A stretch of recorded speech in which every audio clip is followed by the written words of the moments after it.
চলুন যিনি গেস্ট আছে তার সঙ্গে পরিচিত হই। সো প্রথমে আপনার নামটা একটু বলেন প্লিজ। সামিয়া। সামিয়া, ওকে। সামিয়া বয়স? আমার বয়স 24। 24 রাইট নাও। কোথায় জন্মগ্রহণ করেছেন, মানে জন্ম জেলা? পড়াশোনা করছেন নিশ্চয়ই। কিসে পড়ছেন? আমি কম্পিউটার সায়েন্সে পড়ছি। আচ্ছা, কম্পিউটার সায়েন্সে পড়ছেন। কোনো ইউনিভার্সিটিতে? একটা প্রাইভেট ইউনিভার্সিটিতে। ফাইন। সো আপনি এই অনুষ্ঠানটা শুনেই মূলত আপনি ইন্সপায়ার হন এখানে বলার জন্য, এবং অনেকদিন ধরেই শোনেন, যেটা আপনার সঙ্গে আমার আমি অফিসের কথা। একদম ইন্টার ফার্স্ট ইয়ার থেকে আপনাকে শুনি। ওকে, ইন্টার ফার্স্ট ইয়ার থেকে। ঠিক আছে, চলুন শুরু করা যাক। মানে আপনি তো জানেনই আসলে এখানে কিভাবে বলে। আচ্ছা, যাই হোক, একটু ছোটবেলা থেকে একটু টানি।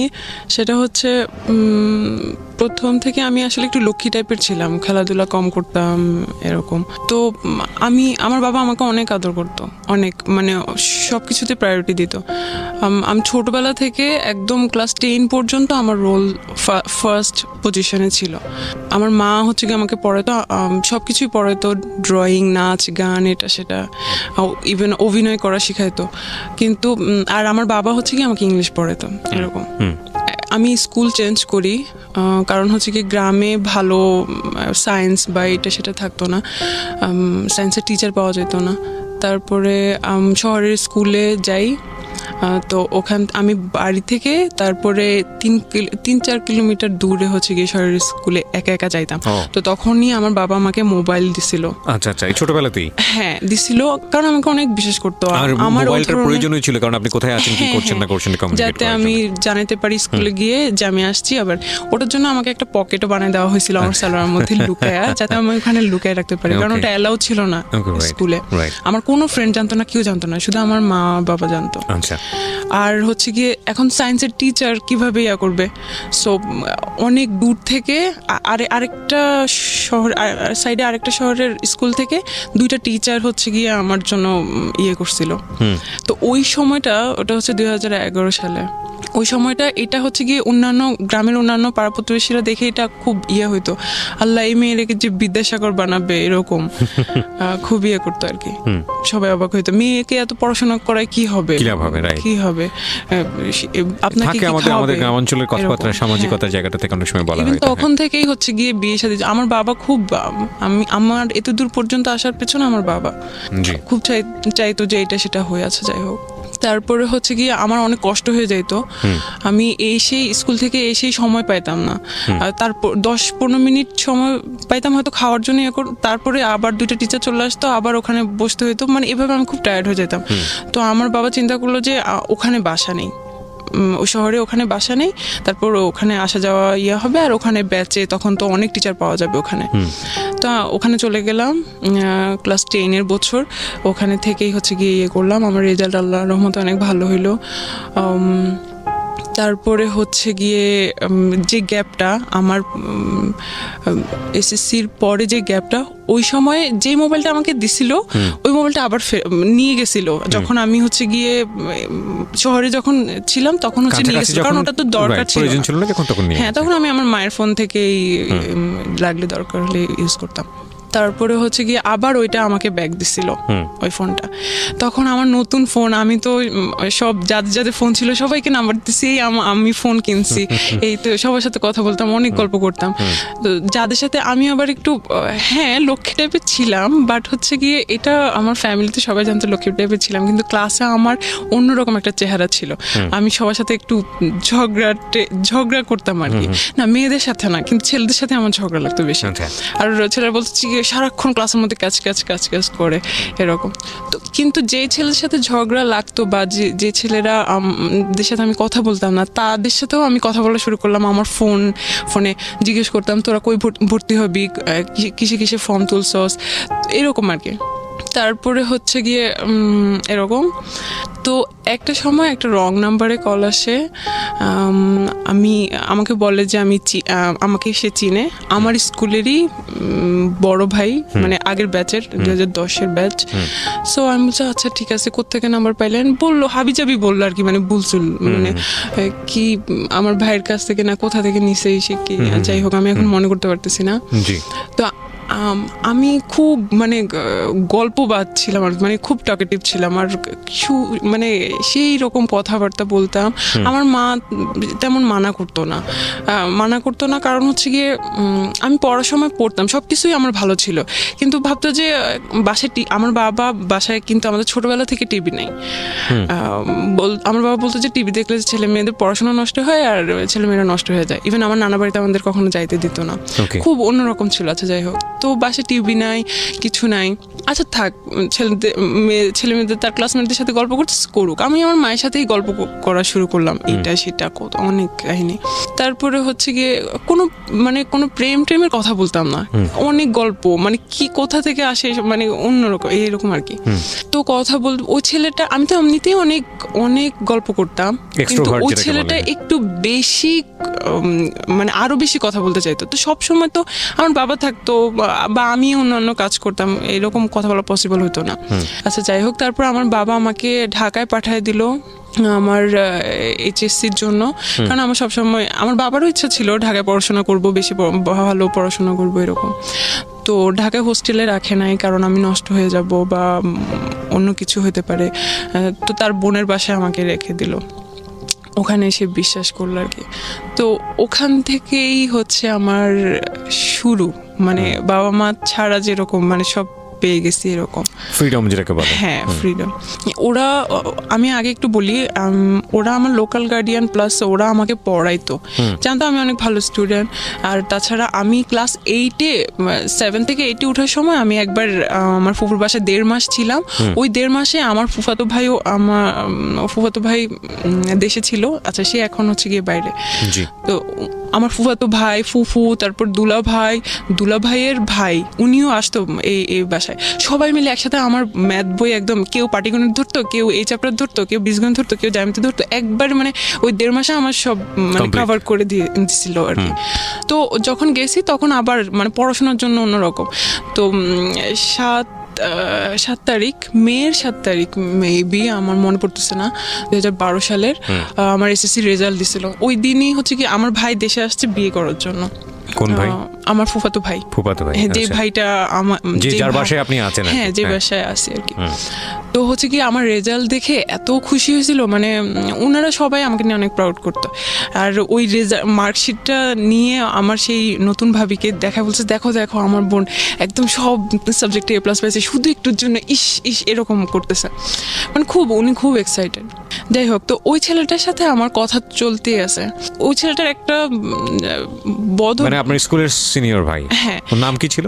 তো ওর সাথে কথা চলতেছিল। ওর একটা সমস্যা হচ্ছে গিয়ে, ও হ্যাঁ বুঝতাম ও বেশি উইক হয়ে পড়তেছে।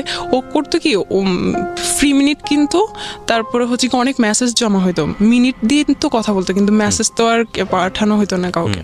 সো ওই 500 মেসেজ 600 মেসেজ, ওই সবগুলো মেসেজ ও একসাথে আমাকে পাঠিয়ে দিত। তো এটা আমার জন্য আমার খুব বিরক্ত লাগতো যে ও এইরকম করতেছে কিসের জন্য। কারণ হয়তো কি আমার কাজিন ছিল, ও কারণ ওর ফোন ছিল না, আমার ফোন ছিল। তো হচ্ছে গিয়ে কারো ফোন, মানে আমার ফোন ও ধরতে চাইতো, দেখতে চাইতো যে হ্যাঁ কি আছে বা একটা অন্যরকম সিকিউরিটি একটা ব্যাপার থাকে। হ্যাঁ, তো আমি হচ্ছে গিয়ে মানে সিকিউর ফিল করতাম না ও যদি দেখে ফেলে এরকম। তারপরে হচ্ছে গিয়ে আমি ওকে মানা করতাম যে এইগুলো কি ধরনের সমস্যা, এই সেই। তারপরে ওই দিন রাত্রে, ওই যেই দিন বিয়ে ছিল, আচ্ছা সেদিন হচ্ছে গিয়ে বর বউ হচ্ছে গিয়ে যখন যায় না, মানে যে ঘরটা সাজানো থাকে ওই ঘরে যায় ছবি তোলার জন্য, তাদের পার্সোনাল ছবি তোলার জন্য বা রোমান্টিক ছবি তোলার জন্য। তো আমার ভাই আর ভাইয়ের বউকে হচ্ছে গিয়ে ওই রুমে পাঠানো হলো। তো আমরা কয়েকজন যাইতে চাইছিলাম আর কি ওই রুমে। তো একটা ছেলে ক্যামেরা গলায় ঝুলানো, সে বলতেছে না এইদিকে যাওয়া যাবে না, এদিকে যাওয়া যাবে না। তো আমি কিছুই বলি নাই, কারণ ওই বিয়ে নিয়ে আমি খুব এক্সাইটেড ছিলাম। আমি ফার্স্ট ওই বিয়েতে শাড়ি টাড়ি পরিয়ে আমি, কারণ অন্য কোনো বিয়েতে আমাকে যাইতে দেওয়া হয় না, এটাই হচ্ছে গিয়ে প্রথম। তো আমি তাকে কিছুই বলি নাই, আমি জাস্ট মনে মনে বলতেছিলাম ভাব কি ক্যামেরাম্যান হয়ে তার মনে হয় আত্মীয় হচ্ছে আমার, আমি যেখানে খুশি সেখানে যাব, সমস্যা কোথায়। তো আমি তাকে ভাবলাম যে সে ক্যামেরাম্যান। তারপরে হচ্ছে গিয়ে একটু কি ওই ছেলেটাকে আমি এই ফার্স্ট দেখি। তারপরে হচ্ছে এদিকে রাত্রে যখন আমি আসি ফোন চেক করি, তারপরে দেখি যে সেই নাসির আমাকে এতগুলো মেসেজ পাঠাইছে, সব লাভ কোয়েটস। তারপরে আমি ওকে বলতেছি যে কি সমস্যা কি, মানে আমি তো বলছি যে আমি আজকে বিজি থাকবো, কথা বলতে পারবো না, প্লাস এগুলো কি। তারপর ওই দিনও আমাকে বলে যে আমি আসলে রিলেশন করতে চাই তোমার সাথে, এটা এভাবে আর কি প্রপোজ করে। তোমার কি মাথা নষ্ট, আমি তো তোমাকে এখনো দেখি নাই। কারণ আমার ভিতরে এরকম কিছুই ছিল না, আমি তো শুধু গল্পের তালেই আছি, মানে আমার ও ধরনের কোনো ফিলিংস ছিল না, প্রেম করবো বা এরকম কোনো ইন্টেনশন আমার ছিল না। আমি তোমাকে এখনো দেখি নাই, তুমি কিরকম না কি উল্টাপাল্টা না দেখা কি বলছে। আচ্ছা ঠিক আছে, তাহলে একটা কাজ করি, আমরা ছবি পাঠাই, তুমিও পাঠাবো আমি পাঠাবো অ্যাট এ টাইম। তো MMS এ আমরা ছবি পাঠাইলাম একসাথে। ওর ছবিটা আমি যখন দেখলাম ভাই আমার ভালো লাগে নাই, ও কালো ছিল আর চিকনা চাকনা শুকনা টুকনা ছিল, তো আপনি ইমপ্রেস হননি। হ্যাঁ যাই হোক, তারপর হচ্ছে আমি বলতেছিলাম যে না আমি রিলেশন করবো না, আমার ভালো লাগতেছে না। তো বলছে আচ্ছা ঠিক আছে, তাহলে সরাসরি দেখা করি, তাহলে হয়তো কারণ আমার ছবিতে হয়তো ভালো দেখা যাচ্ছে না বা সেখান থেকে। তারপরে হচ্ছে গিয়ে কিন্তু কথা চলতেছে। তারপরে হচ্ছে গিয়ে একদিন দেখা করি, এমন একটা জায়গায় দেখা করি যে এই জায়গাটায় হচ্ছে গিয়ে আমার এই আত্মীয় ওই দিক দিয়ে হয়তো যাবে, ওই দিক দিয়ে যাবে, দেখতে পারবে, আমার কলেজেরই পাশে। তো আমি হচ্ছে গিয়ে মানে হাঁটতে হাঁটতে কথা বলি আর কি তার সাথে।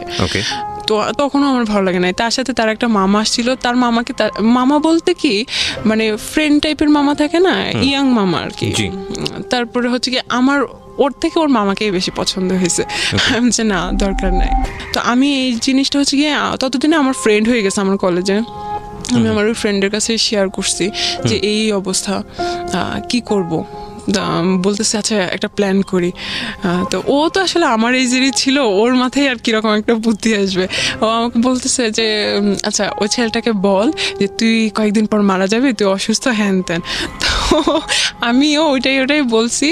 বলার পরে হচ্ছে গিয়ে আমি জানি না বিশ্বাস করছে না বিশ্বাস করে নাই, আমি জানি না। ও আমাকে বলছে আচ্ছা ঠিক আছে, তুমি যতদিন বাঁচো ততদিনই আমি থাকবো, ততদিনে আমি ইগনোর করি আর কি ওকে, ভালো লাগে না, আমি ইগনোর করি। তারপরে হচ্ছে গিয়ে তারপর মেসেজ দিয়ে যায় অনেক ইমোশনাল, এটা সেটা। তারপরে হচ্ছে আমি ওকে ও যখন ফোন দেয় তখন আমি আমার ওই বান্ধবীকে কনফারেন্সে রাখি, আমরা ইচ্ছা মতো তাকে গালি দেই আর মানে খুব ইনসাল্ট করি যে তুই হোয়াটএভার দ্য সিচুয়েশন ইজ। আপনারা চাচ্ছিলেন যে পুরোপুরি ওকে অ্যাভয়েড করতে, কিন্তু ও ততই আপনাদের বেশি অনেক বেশি। হ্যাঁ ওকে, তারপর কি হলো? আমি ওর বান্ধবীকে দিয়ে ওকে অনেক মানে অনেক কিছু বলছি, কালো এই সেই হ্যান ত্যান, তো লজ্জা লাগে না এই সেই এইগুলো আর কি। তারপর অনেক কষ্ট পাইছে, কয়েকদিন বন্ধ থাকে, আবার কয়েকদিন পর পর কল দেয়।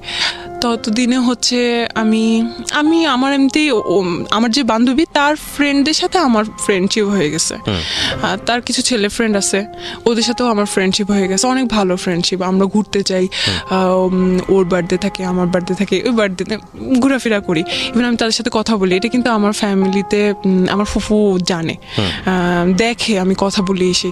তো আমার ফুফু হচ্ছে গিয়ে এগুলো পছন্দ করে না, ছেলেদের সাথে এত কথা কিসের এসে, বুঝতেই পারতেছেন আমি এত কথা কিসের এসে। তো আমি হচ্ছে গিয়ে মাঝে মাঝে মনে মনে বলি আশ্চর্য, ছেলে ফ্রেন্ড তো থাকতেই পারে, সমস্যা কি সেই। কিন্তু তখন আপনি ইন্টারে ভর্তি হননি? ইন্টার ফার্স্ট ইয়ার আমি পড়ছেন। ওকে। তারপরে হচ্ছে গিয়ে এই তো কয়েকদিন পরে 3-4 মাস পরে যখন আমার ভাইয়ের বিয়ের 4-5 মাস পরে, হ্যাঁ প্রায় যাই, 3 তলায় যাই, আমার ভাবির সাথে গল্প করি, অনেক গল্প করি। তারপরে একদিন গেলাম 4-6 মাস পরে, একদিন যে দেখি ওই ক্যামেরাম্যানটা বসে বসে এরকম করে ফোন চাপতেছে। তো আমি বলছি আল্লাহ, ও এখানে কি? আমি ভাবিকে জিজ্ঞেস করছি ভাবি ও এখানে কি করে? তো বলতেছে ও তো আমার ভাই। ও আচ্ছা, ভাই মানে কি আপন ভাই? তার আপন ভাই। তা আমি বলতেছি যে ও তার আপন ভাই, কিন্তু আপনি যে ফুফু যে একটা ছবি দেখালো বাড়িতে নিয়ে গেল, ওইটা কে ছিল? বলছে ওটা আমার খালাতো ভাই ছিল। আচ্ছা, এটা হচ্ছে আমার আপন ভাই। আমি বলছি ও আচ্ছা, এর নাম হচ্ছে গিয়ে সজীব। তারপরে হচ্ছে গিয়ে আচ্ছা বুঝলাম। এই চিনলাম আর কি। তারপরে আমি আমার মতো করে কলেজ করতেছি, ফ্রেন্ডের সাথে ঘোরাঘুরি করতেছি, আড্ডা দিতেছি, পড়াশোনা করতেছি, সব আমার মতো করেই চলতেছে। মাঝে মাঝে ফুফু বকা দেয়, এটা সেটা আছে, যাই হোক। তো কয়েকদিন পরে, আরও 4-5 মাস পরে আমাদের হচ্ছে গিয়ে দাওয়াত থাকে ভাবির বাসা থেকে। দাওয়াত থেকে আমাদের সবাইকে দাওয়াত দিছে। সেদিন আমার হচ্ছে গিয়ে কোচিং থাকে, ব্যাচ থাকে 3টার দিকে। তো এমন সময় ওরা যাবে, ওরা আগেই বের হয়ে যাবে। তো আমি হচ্ছে গিয়ে বলছি যে আমি চাইতে পারবো না, আমি কোচিং থেকে তাহলে যাব। বলছে আচ্ছা ঠিক আছে, তাহলে তুই কোচিং থেকে যাস, আমরা সবাই বাসা থেকে বের হই, কারণ বাসায় তো কেউ থাকবে না। তারপর সবাই ভাবির বাসা চলে গেল, আমি কোচিংয়ে চলে গেলাম। আমি কোচিং থেকে যে এখন যাব, আমি এখন লোকেশন চিনতেছি না, কারণ আমি তো একা একা যাইতেছি। তারপর হচ্ছে গিয়ে আমি ফোন দিলাম ভাবিকে যে কোথায় এটা। ফোন ধরছে সেই সজীব ভাইয়া। ফোন ধরার পরে আমি বলতেছি ভাইয়া জায়গাটা কোথায়, আমি তো একা আসতেছি, আমি চিনতেছি না। তো বলতেছে যে এখানে আসেন, এই জায়গায়। তো আমি গেলাম, নর্মাল কথাবার্তা। তারপরে হচ্ছে গিয়ে ঘুরলাম ফিরলাম, আচ্ছা যাই হোক। এর ফাঁকে কয়েকদিন পরে আমার ইন্টার ফার্স্ট ইয়ার ফাইনাল পরীক্ষা দিলাম। দেওয়ার পরে আমি চিন্তা করলাম যে আমি এখানে আসলে পড়াশোনা করতে পারতেছি না। আমার 2টা ভাগ্নি আছে না, ওরা অনেক ফ্রেন্ডলি, ডিস্টার্ব তেমন না, মানে আমি ফিল করতেছিলাম আর কি যে ডিস্টার্ব হচ্ছে বা আমি ভালোভাবে পড়াশোনা করতে পারতেছি না। তো আমার বাবা চিন্তা করলো যে আচ্ছা ঠিক আছে, যে যদি রেজাল্ট ভালো না করে তাহলে ঢাকায় এত কষ্ট করে টাকা পয়সা খরচ করে কি। তো আমার বাবা কি করছে, আমার জন্য একটা বাসা নিছে। আবার বাসা নিছে, ওখানে হচ্ছে গিয়ে আমার মা কয়েকদিন পর পরে আসে, অল্টারনেট করে, কয়েকদিন আমার মা আসে, কয়েকদিন আমার বাবা আসে, কারণ বাসায় তো আরো আমার ভাই বোনরা আছে, ওদের পড়াশোনা আছে। তারপরে আপনাকে একা বাসায় দিল বাড়িওয়ালা? হ্যাঁ, আমার বাবা মা তো যায়। ও আচ্ছা, মানে অল্টারনেট করে, হ্যাঁ ফ্যামিলি বাসা। তারপরে হচ্ছে গিয়ে যদি আমার বাবা মা না যেতে পারে, আমার বড় একটা আপুকে পাঠিয়ে দেয়, মানে অল্টারনেট করে কেউ থাকেই। আর সব সময় থাকার জন্য আমাদের একটা এখন কাজের মেয়ে বলবো না, কারণ ও আমাদের বোনের মতো হয়ে গেছে, একদম ছোটবেলা থেকে ওকে নিয়ে আসছি। তো ওকে পাঠিয়ে দিছে, কারণ যাতে খাওয়া দাওয়া, জামা কাপড় ধোয়া, এভরিথিং যাতে ও করে, আমি যাতে শুধু পড়াশোনা করতে পারি। আমার হচ্ছে টেস্ট পরীক্ষার কিছুদিন আগে হচ্ছে কি আমি ফেসবুক আইডি খুলি।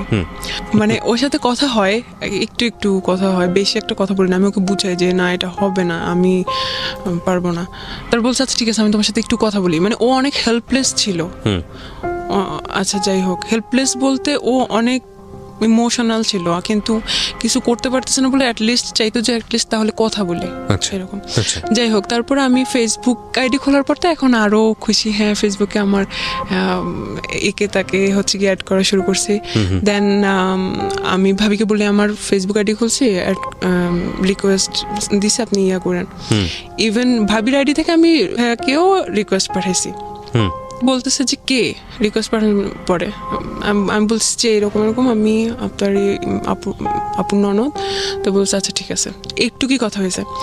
তারপরে আমার রেজাল্ট দিল, আলহামদুলিল্লাহ ভালো। আমি মেডিকেলের জন্য প্রিপারেশন নিতে থাকলাম। ওই সময় আমি ফেসবুকে ছবি আপলোড করি, কমেন্টে উনি একটু কমেন্ট করে, কমেন্টে কথা হয়, এমন টাইপের কমেন্ট করে যেটাতে আমার অ্যান্সার দিতে হবে, মানে আমিও যাতে রিপ্লাই দেই, এরকম টাইপের। তো উনি অনেক ভালো বাংলা জানে। আচ্ছা, উনার বাংলা মানে বুঝতে গেলে আমাকে সারাদিন লাগতো উনার অ্যান্সার তৈরি করতে, তারপর আমি একটা অ্যান্সার দিতাম এমন। তারপর আপনার ভাবির ভাই, তাকে আমার অনেক ভালো লাগতো বলতে উনি খুব পার্সোনাল, মানে আপনার কাছে মনে হচ্ছে পার্সোনালিটি সম্পন্ন একজন মানুষ। হ্যাঁ, ওকে। বাসার সবাই ওনাকে অনেক ভালো জানতো। তো কিন্তু আমি ভাইয়া হিসেবে দেখতাম, ওগুলো আমার মাথায় ছিল না। তারপরে টুকটাক কথা হয়, এখন কথা আস্তে আস্তে বাড়তেছে, প্রতিদিনই কথা হয়, কিন্তু 1-2টা মেসেজ এরকম আর কি, প্রতিদিন কথা। জি। তারপরে হচ্ছে একদিন সে আমাকে বলে আপনার ফোন নাম্বারটা দিয়েন। আমি যে হ্যাঁ, আপনি তো ভাবির কাছ থেকে আমার ফোন নাম্বার নিতে পারেন। বলছে আসলে এটা খুব ডিসঅনেস্টি হয়ে যায়, আপনি নিজেরটা নিজেই দেন।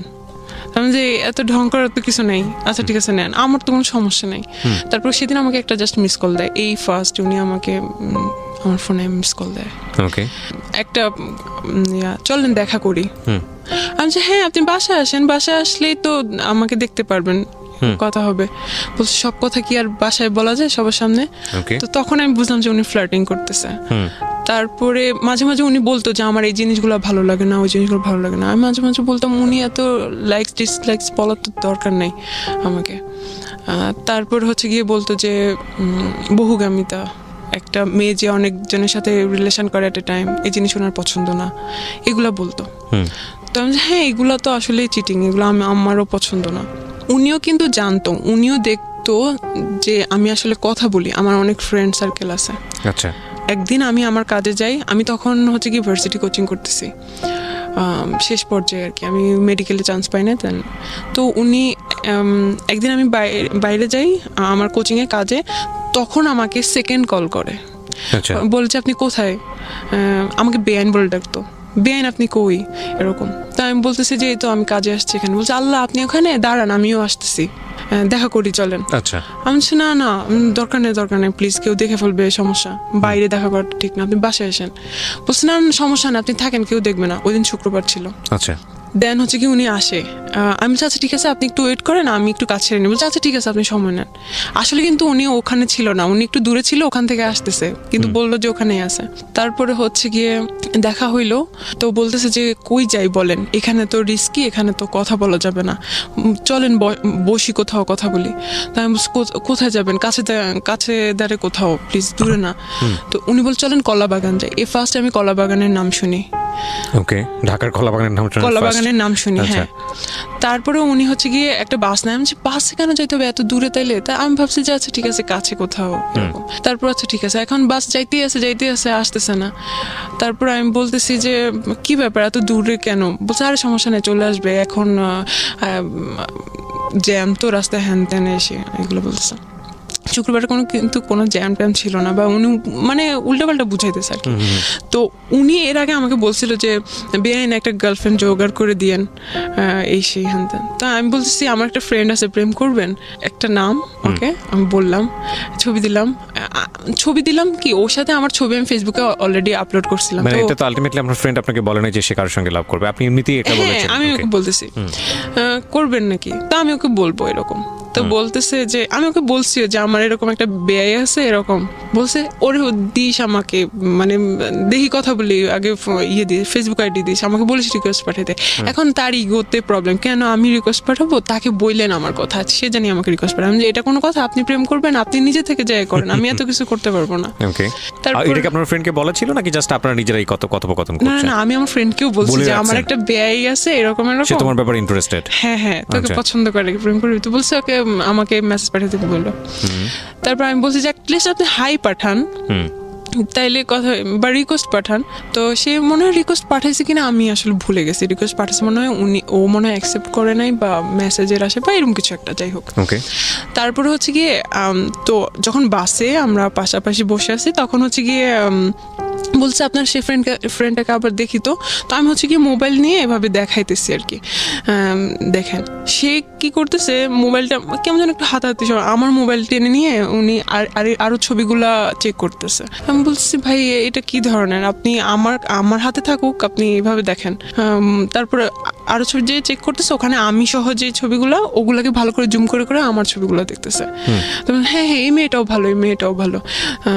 তারপরে হচ্ছে গিয়ে আমি বলছি দেখেন ভালো লাগতেছে না, আপনি ফোন দেন, বলে নিয়ে গেছি আমি এরকম, যাই হোক। তারপরে ওখানে নামছি, নেমে দেখি এটা হচ্ছে ধানমন্ডি লেক আমি চিনি, ওটাকে রবীন্দ্র সরোবর বলে। আমি আমার মামা আর মামার গার্লফ্রেন্ডের সাথে ওখানে গেছিলাম।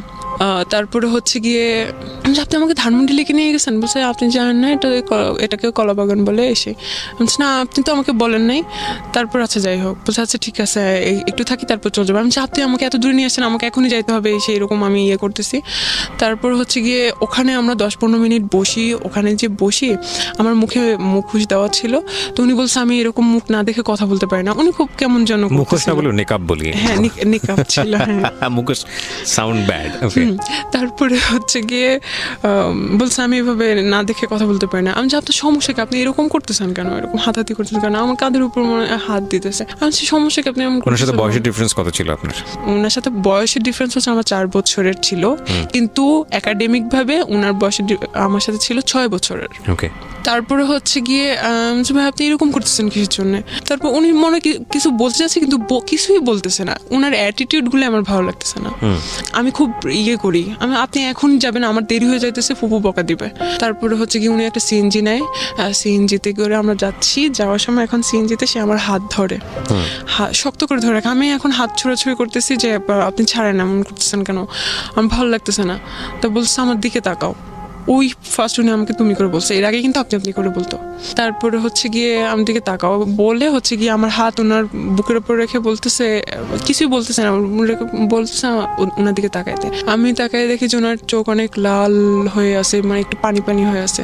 সিএনজিওয়ালা তখন কি করছিল, ড্রাইভ করছিল না পিছনে তাকিয়ে ছিল? সিএনজিওয়ালা তো ড্রাইভ করতেছিল, এটা পিছনেই আর কি। তো আমি একটা কথা বলি, আমরা এই সবসময় তৃতীয় পক্ষ অস্বীকার করি, মানে খুব বিশেষ বিশেষ কিছু মোমেন্ট ঘটে যায় আমাদের লাইফে, প্রত্যেকের জীবনে হয়তো বা এই বিষয়গুলো আছে কম বেশি, রিক্সা এবং হচ্ছে সিএনজি, এবং আমরা সবসময় থার্ড পার্টি যেটা থাকে, যিনি রিক্সা চালাচ্ছেন কিংবা যিনি সিএনজি ড্রাইভ করছেন তাকে অস্বীকার করি এবং মনে করি যে ও কিছুই বোঝে না, ও কিছুই জানে না, ও এসবের একেবারে ইনভলভ না। কিন্তু আমার কাছে মনে হয় যে ও সব বিষয়গুলো খেয়াল করে। তো এটা আসলে এরকম সিনারি আমার কাছে মনে হয় যে ওই যে বলা হয় না, আমরা ছোটবেলায় দেখতাম যে গাড়িতে ওঠার পরে যে চালকের সঙ্গে কথা বলবেন না।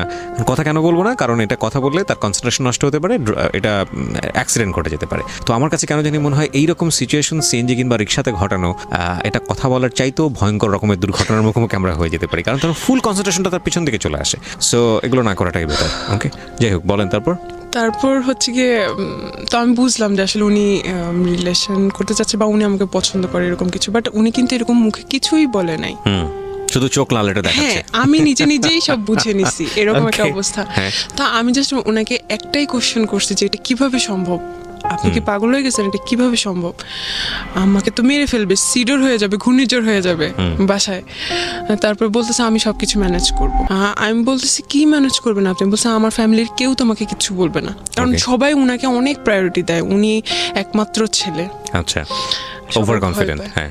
তারপরে হচ্ছে গিয়ে আমি বলছি আপনার ফ্যামিলি আপনি রাখেন আপনার কাছে, কিন্তু আমার ফ্যামিলি তো জীবনও মানবে না। বলছে আমি ওটাও ম্যানেজ করব একদিন। আচ্ছা। তারপরে হচ্ছে গিয়ে এভাবেই চলতে থাকলো। আমি বাসায় গেলাম, বাসায় গিয়ে আমি চিন্তা করতেছি যে আসলে আমি কি করতেছি। উনি কিন্তু দেখতে অতটা সুন্দর না, বাট উনার কথাবার্তা, উনার কথার স্টাইল, তারপর অনেক যুক্তি সহকারে কথা বলতো। আপনি ওনার পার্সোনালিটি আপনার ভালো লাগতো? আমার খুবই ভালো লাগতো। বাসে যে আমি চিন্তা করলাম উনি হয়তো আমার রিলেটিভ, উনি আমাকে ধোকা দিবে না, কারণ আমি ততদিনে বুঝে গেছি ঢাকায় কি হচ্ছে না হচ্ছে, রিলেশন মানে কি, বা কয়েকদিন নিয়ে করে টাইম পাস করে চলে যায় সে। তাই বলছি উনি আমাকে হয়তো ধোকা দিবে না, ওনার কাছে আমার প্রায়োরিটি থাকবে, ছেড়ে যাবে না। তাছাড়া ওনার সাথে আমার বয়সে ভালোই ডিফারেন্স আছে, উনি ভালোভাবে স্টাবলিশ হতে পারবে, হয়তো আমি ভালো থাকবো। এই চিন্তা করে আমি শুরু হইলো রিলেশন। মানে আপনি ওকে করলেন ফাইনালি, ঠিক আছে আমার দিক থেকে ওকে। তখন আপনি ইন্টার সেকেন্ড ইয়ারে পড়ছেন না ফার্স্ট ইয়ারে? তখন হচ্ছে গিয়ে ইন্টারমিডিয়েট শেষ, আমি ভার্সিটিতে ভর্তি হব আর কি নভেম্বর। মানে অ্যাডমিশন টেস্টের জন্য প্রিপারেশন নিচ্ছেন ওই সময়টাতে? হ্যাঁ, পরের দিনই আমরা ঘুরতে যাই কোথাও। আমি তখনও বুঝে উঠতে পারি নাই জিনিসটা কি, একটা পাবলিক প্লেসে, একটা পার্ক, বাট রাস্তা আর কি ভিতরের দিকে না, রাস্তার দিকে মানুষ যাওয়া আসা করতেছে, অনেকে জগিং করতেছে, এই সেই। ওই জায়গায় সে আমাকে টান দিয়ে ধরে হচ্ছে গিয়ে ফার্স্ট কিস করে। আমি খুব শকড হই, মানে আমি খুবই লজ্জা পাই, আমার হাত পা তখন কাঁপতে থাকে, খুবই অবস্থা খারাপ, কারণ আমি তখনও ভাইয়া ডাকি, আমি 3 মাস পর্যন্ত ভাইয়াই ডাকতেছিলাম। Basically he was super fast, এবং আপনার জায়গা থেকে আপনি একদম, হ্যাঁ, আমি খুব মানে শক হই আর কি।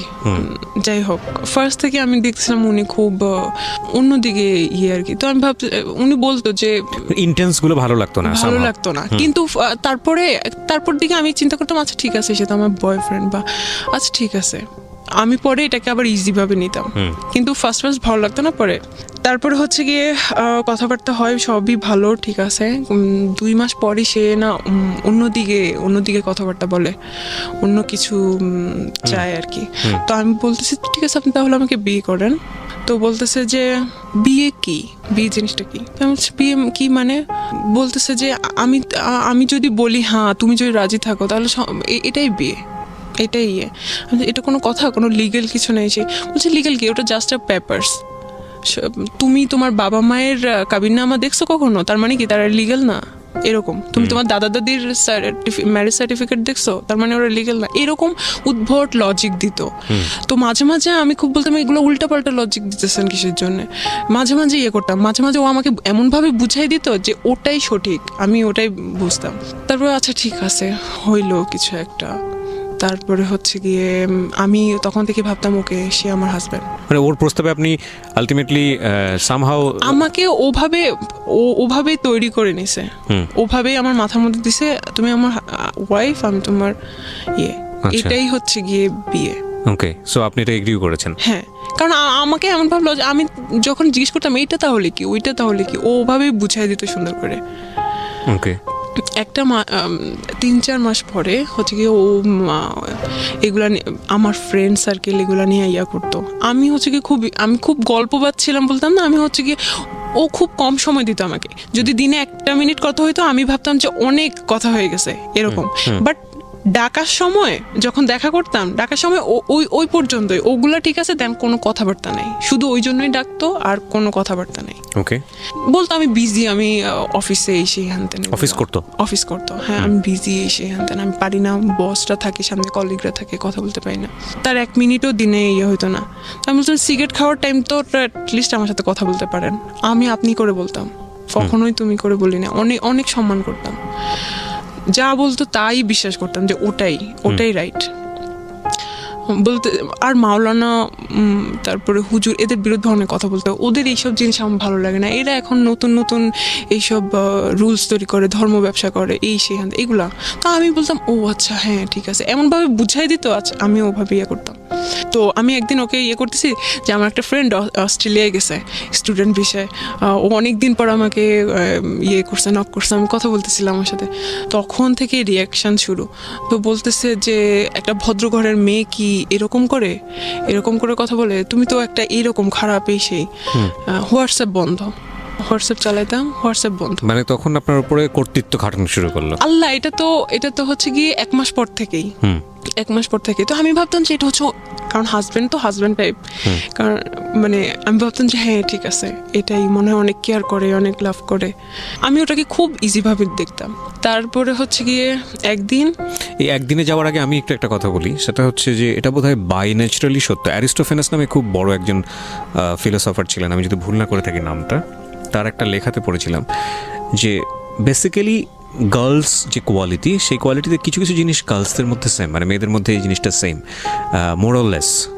সেটা হচ্ছে দে আর ভেরি মাচ ইমোশনাল, এবং আবেগ দিয়ে তাদের পুরো দুনিয়াটা নিয়ে নেওয়া যায়। হ্যাঁ, আপনি যদি মানে আমি এখানে অনেক মেয়েরাই শুনছেন, সে কারণে হয়তো বা শুনে সতর্ক হবেন।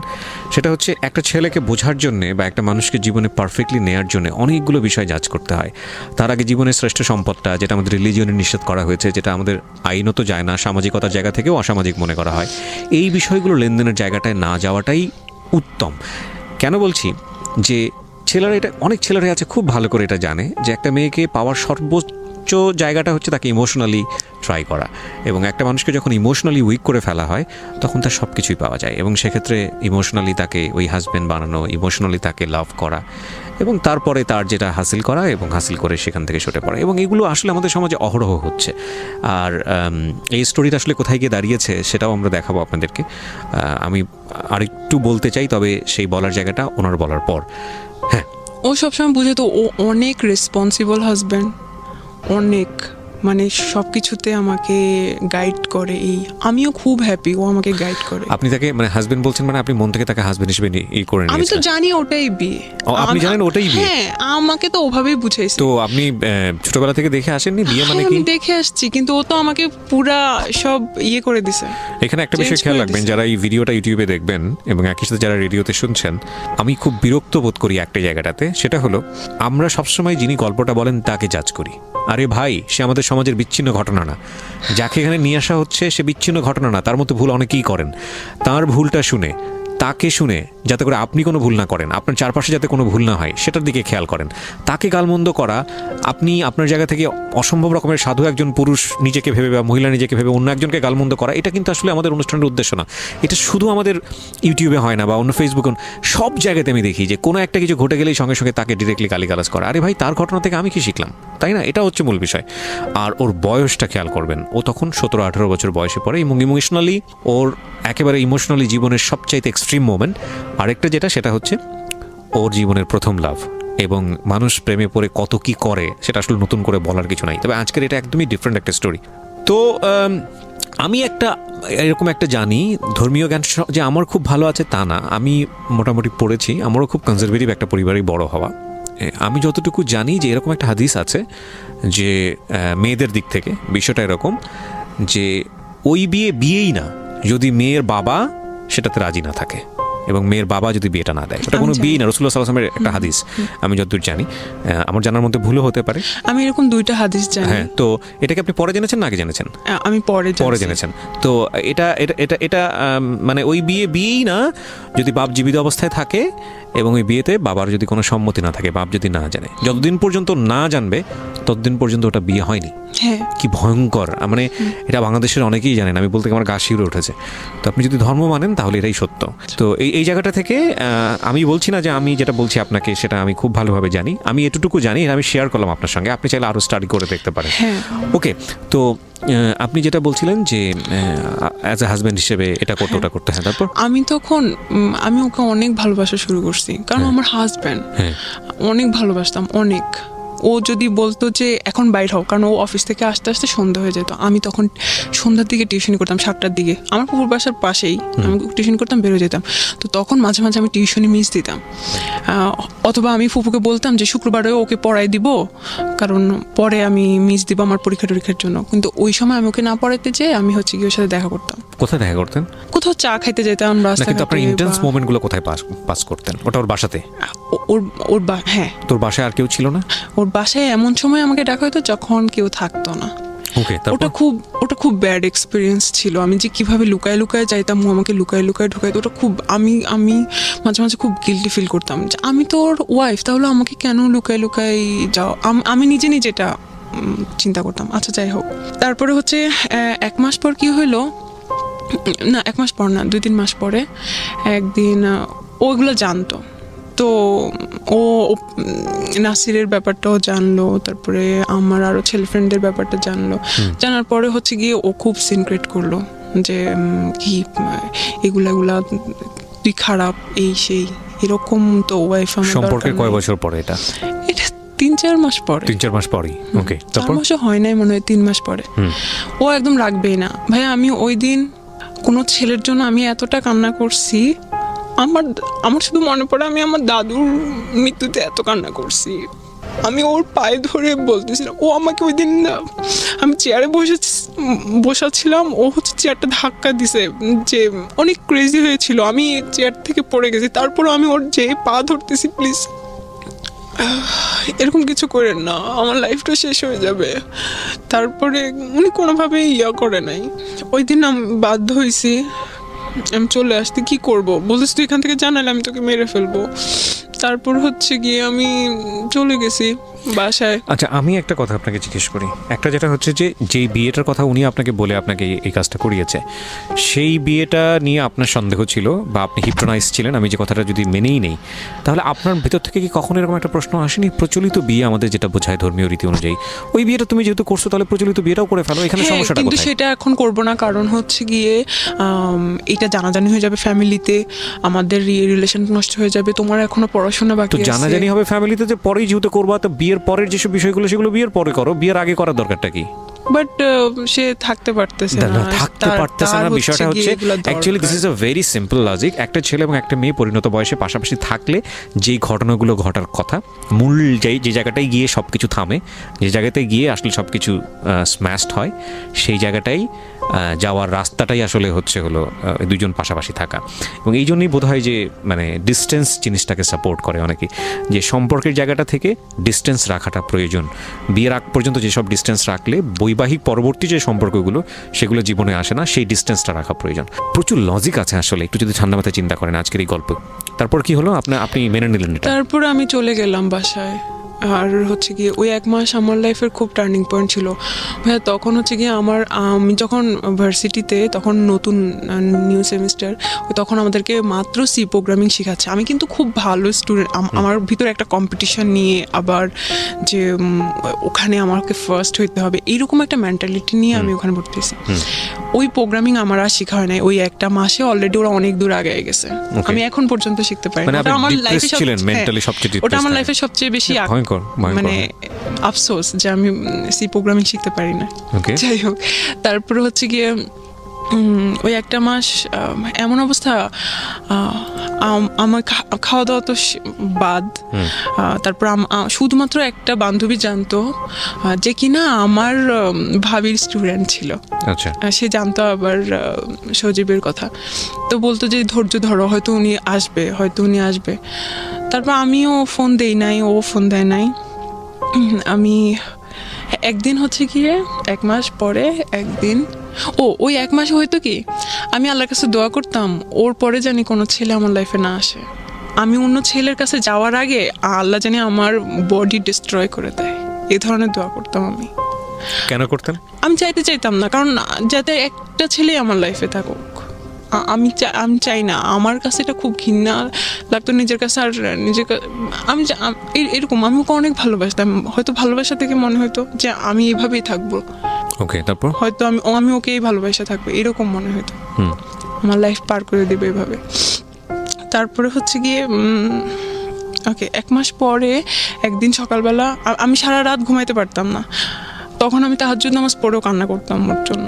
তো এভাবে আল্লাহর কাছে দোয়া করতাম, হাজবেন্ড সম্বোধন করে দোয়া করতাম। My goodness. ঠিক আছে, তারপরে হচ্ছে গিয়ে তো রাত্রিবেলা যে ঘুমাইতে পারতাম না, সকালবেলাটা আমি ঘুমিয়ে থাকতাম।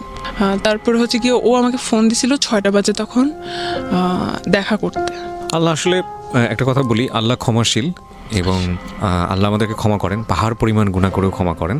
আজকের এই গল্পটা যারা শুনছি তাদের জায়গা থেকে আমরা আজকে শিক্ষাটা জায়গাটাই নিব। আমি বারবার বলি, ওকে ইন্ডিকেট করাটা আমাদের গল্পের উদ্দেশ্য না, কারণ ও অনেক বড় একটা লেসন নিয়ে এসছে। আর পুরো গল্পটা আপনারা যখন শুনবেন তখন বুঝবেন যে আসলে ভুলের মাত্রাটা কতটুকু। জি বলেন। তারপর ও যখন আমাকে কল দিছে, আমি পরে 8টা না 9টার দিকে উঠে আমি দেখছি, আল্লাহ ভাই আমি এত খুশি হয়েছি যে আমার লাইফে ও ফিরে আসে। আমি তো এটাই দোয়া করছিলাম যাতে ও ফিরে আসে। আমি এত খুশি হয়ে গেছি। আমি হচ্ছে গিয়ে কিছু না খেয়ে, তখন আমার পেট খারাপ, মানে ওই 1 মাস আমার পেট খারাপ ছিল, কারণ আমি খাওয়া দাওয়া ঠিক করে করতাম না, সারাদিন না খাওয়া থাকতাম, রাত্রেবেলা এসে খাইতাম, আমার পেট খারাপ হয়ে যেত। তো বলতেছে যে উপরে আসো। আমি যে না নিচে আসেন কথা বলি। বলছে না উপরে আসো। তো আমি বুঝতে পারছি যে হয়তো আবার স্টার্ট হবে কিছু। আমি এটাই চাইছিলাম। হয় না হাজব্যান্ড ওয়াইফের মধ্যে কোনো ঝগড়াঝাটি হয়, তারপর আবার ঠিক হয়ে যায়। তারপর গেলাম, তারপরে হচ্ছে গিয়ে বললো যে আচ্ছা আমি তোমাকে ক্ষমা করে দিছি, আমিও খুশি। তারপরে হচ্ছে গিয়ে আবার স্টার্ট হলো। আবার এর থেকেই শুরু হয়েছে ঝামেলা। স্টার্ট হয়েছে ঠিকই, কিন্তু অনেক ডমিনেট করতে থাকতো। আমি কিছু ঘটনা বলি, এখানে কিছু ঘটনা বলি, তারপরে এটা শেষ করে দেব। সেটা হচ্ছে কি, আমি ইংলিশে কোর্স করতাম রাইটিংয়ে। তো ওখানে হচ্ছে গিয়ে ওদের মধ্যে আমি খুব ভালো পারতাম। তো পরের দিন রেজাল্ট দিল, কিন্তু আমি ওই দিন যাই নাই। ওই দিন রেজাল্ট যেদিন দিছে ওই দিন হচ্ছে গিয়ে আরেকটা আঙ্কেল ওখানে ইংলিশ শিখতো। তো উনি বলতেছে যে আজকে আমি সবাইকে কালকে আমি সবাইকে ট্রিট দিব, আইসেন। তো আমি পরের দিনই গেছি। বলছে আপনি তো একটা জিনিস মিস করছেন, গতদিন ছিলেন না, আজকে কিন্তু এই আঙ্কেলটা ট্রিট দিবে, তো আইসেন। ওটা পিঙ্ক সিটিতে। তারপর হচ্ছে গিয়ে আমি ওকে ফোন দিলাম। আমি আচ্ছা স্যার আমি তো হচ্ছে গিয়ে বাসা বলে আসি না, আমি একটু বাসা বলি। তো আমি আমার ফুপুকেও জানালাম, বললো আচ্ছা ঠিক আছে যাও খেটে আসো। তারপরে ওকেও ফোন দিলাম যে এরকম বলছে আচ্ছা ঠিক আছে আমি কিন্তু তোমাকে ফোন দিতে পারি, যখনই বলবো তখনই কিন্তু চলে আসতে হবে। তো আমি বলছি আচ্ছা ঠিক আছে কখন, কারণ ওরা তো 2টার দিকে ম্যাক্সিমাম টাইমে হচ্ছে 2টায় লাঞ্চ থাকে, ওই শুক্রবার জুমা নামাজের পরে 2টার পরে হয়তো লাঞ্চ থাকবে, তো আস্তে আস্তে একটু দেরি হতে পারে। বলছে না কিন্তু বেশি দেরি করা যাবে না, তাড়াতাড়ি করে চলে এসো, আমি কিন্তু তোমার জন্য অপেক্ষা করবো। আচ্ছা ঠিক আছে, তো আমি গেলাম, ওই কিন্তু পারমিশন দিল, গেলাম। এখন ভাইয়া ওখানে আনফরচুনেটলি একটা বার্থডে পার্টি ছিল, তো ওটার জন্য সিটগুলো খালি ছিল না, তো আমাদের একটু দেরি হয়ে গেছে। আচ্ছা যাই হোক, ও খাওয়া পাতে মাত্র শুরু করছি, ওখানে আমার টিচাররা আরো ওই ক্লাসের আরো আপু ভাইয়ারা মা কয়েকজন বড় বড় ইয়ে ছিল, সবাই খাইতেছি। ওই টাইমে ও আমাকে ফোন দিতেছে। ওই সময় আমি কি খাওয়া পাতে ওখানে রেখে চলে আসবো? মানুষ কি ভাববে, ওরা কি জানে আমার রিলেশন আছে বা এরকম কিছু? আমি বলতেছি আমি আসতেছি আর একটু সময়, সে কন্টিনিউয়াসলি ফোন দিয়ে যাচ্ছে। তারপর আবার বৃষ্টি শুরু হয়েছে, আমি যে এরকম করতেছি তাড়াহুড়া করতেছি, হ্যাঁ আমি যে তাড়াহুড়া করতেছি, ও স্যাররা বুঝতে পারতেছে যে তুমি এমন করতেছো কেন, বসো। আরে ও চিন্তা করতেছে হয়তো আমি কিছুক্ষণের সময় ফ্রি পেয়েছি বাসার মধ্যে, এতটুকু তুমি যদি মিস করে ফেলো তাহলে ফ্রি পাবো না। ইন্টেন্স গুলো দেখেন আপনারা, এবং এগুলো কিন্তু আমাদের সোসাইটিতে এখন অনেক কমন, খুব কমন স্টোরি। বিশেষ করে মেয়েরা আজকের এই গল্পটা একটু ভালো করে মনোযোগ দিয়ে শোনেন প্লিজ। হ্যাঁ ওকে, তারপর কারণ পরে তো আর সময় পাবে না, ও অনেক সময় ম্যানেজ করছে আমার জন্য, সো এমনিতেই কথা বলতে পারে না, এমনিতেই কথা বলতে পারে না, 1 মিনিট 2 মিনিট কথা বলে। তারপর হচ্ছে গিয়ে আমি তো অনেক করতেছি ওখান থেকে আসার জন্য, বৃষ্টি হইতেছে। আমি বলছি না স্যার আমাকে যাইতে হবে বাসায়। বলছে আল্লাহ এই বৃষ্টি তুমি যাবা কিভাবে, দাঁড়াও আমি সিএনজি ঠিক করে দিয়ে এসি। পরে হচ্ছে গিয়ে করতে 5টা বেজে গেছে আমার ওখানে আসতে। পরে আমি ওকে ফোন দিতেছি, ও হচ্ছে গিয়ে পিক করতেছে না। আমি মেসেজ পাঠাইতেছি, ফোন করতেছি, আমি ওখানে 8টা 8:30 পর্যন্ত দাঁড়াইছিলাম ওই জায়গায়, যে ও ফোন ধরবে, আমি দেখা করে তারপর বাসায় যাব। ও ধরতেছিল ওই না। তারপর আমি বলছি আমি কিন্তু এখানে, আমি মাঝে মাঝে খুব করতাম আর কি, ক্রেজি হয়ে যাইতাম। আমি কিন্তু এখানেই দাঁড়াই থাকবো, আপনি কিন্তু না করলে। ও অনেক ঘাবড়া ছিল, বলছে আচ্ছা ঠিক আছে কতক্ষণ দাঁড়ায় থাকো, জানে তো আমি একটা সময় যাবোই বাসায়। 8:30 9টা বেজে গেছে। তারপর হচ্ছে কি আমি বাসায় চলে আসছি। একটা স্বভাব ছিল কি, কোন ঝামেলা হইলে ও 4 দিন 5 দিন কথা বলতো না, এটা আমার শাস্তি। আচ্ছা যাক, এরকম আমি হচ্ছে গিয়ে ভার্সিটিতে ভর্তি হই, ভার্সিটিতে আসা যাওয়া করতেছি। তারপর আমি হচ্ছে গিয়ে ভাবলাম যে আমার ফুপুর বাসা থেকে ভার্সিটিতে যাইতে প্রত্যেক দিন রিক্সা ভাড়া এটা সেটা অনেক খরচ হয়ে যায়। সো আমি ওখানে মেসে থাকি, ওখানে সাবলেট না মেসে যাই, ওই সব ঠিকঠাক করে দেয়। কয়দিন ঠিক হয়, কয়দিন আবার ঝামেলা হয়, এরকমই হইতে থাকে। আবার আমি হচ্ছে গিয়ে কি করি, ওই যে আমার একটা ফ্রেন্ডের সাথে যে অস্ট্রেলিয়ায় থাকে, ওর সাথে যে আমার ফেসবুকে একটু কথা হয়েছে, আমি ভাবছি যে আচ্ছা ওর সাথে যেহেতু কথা বললে ও রাগ করে, ওর সাথে যে চ্যাটগুলো আমি ওটা ডিলিট করে দেই। তাহলে কারণ অতদিনে আমার ফেসবুক পাসওয়ার্ড আইডি সব ওর কাছে। আচ্ছা, আমার কোনো সমস্যা নেই, আচ্ছা ঠিক আছে। ওটা আপনার কাছে ছিল? কখনো না, আমি চাইও নাই। The most common case of our society. মানে আমি বাবারা বলছি, মেয়েরা একটু ভালো করে শোনেন, এবং ইউটিউবে যারা দেখছেন দেখেন, এগুলো আমাদের জীবনে খুবই কমন ঘটনা আজকাল, কিন্তু এগুলোর পরিণতি ভালো হয় না। এবং খুব আনফর্চুনেটলি এই জিনিসগুলো আমরা বুঝে না বুঝে অতি ভালোবাসা দেখাতে গিয়ে এই জিনিসগুলো করে ফেলি। একটা জিনিস খেয়াল রাখবেন, যেই লাভের রেসপেক্ট নাই, যেই লাভে দুজনের প্রতি সম্মান নাই, স্যাক্রিফাইস নাই, ফিউচার নিয়ে চিন্তা নাই, শুধুই এই ধরনের অনৈতিক সম্পর্ক যেখানে ঘুরে ফিরে এবং ইন্টারেস্টটা যদি ক্লিয়ারলি বোঝা যায়, তাহলে সেখানে ডুবে থাকা হলো আফিম খেয়ে যেরকম মানুষ ঘোরের মধ্যে থাকে, বিষয়টা আসলে এরকম। এবং ডেফিনেটলি এটা মেয়েদের জায়গা থেকে খুব বেশি হয়। আফিমটা যতটা পাওয়ারফুল, তার চেয়ে তো কয়েকশো গুণ পাওয়ারফুল বোধ হয় তাদেরকে ইমোশনালি ব্ল্যাকমেইল করলে।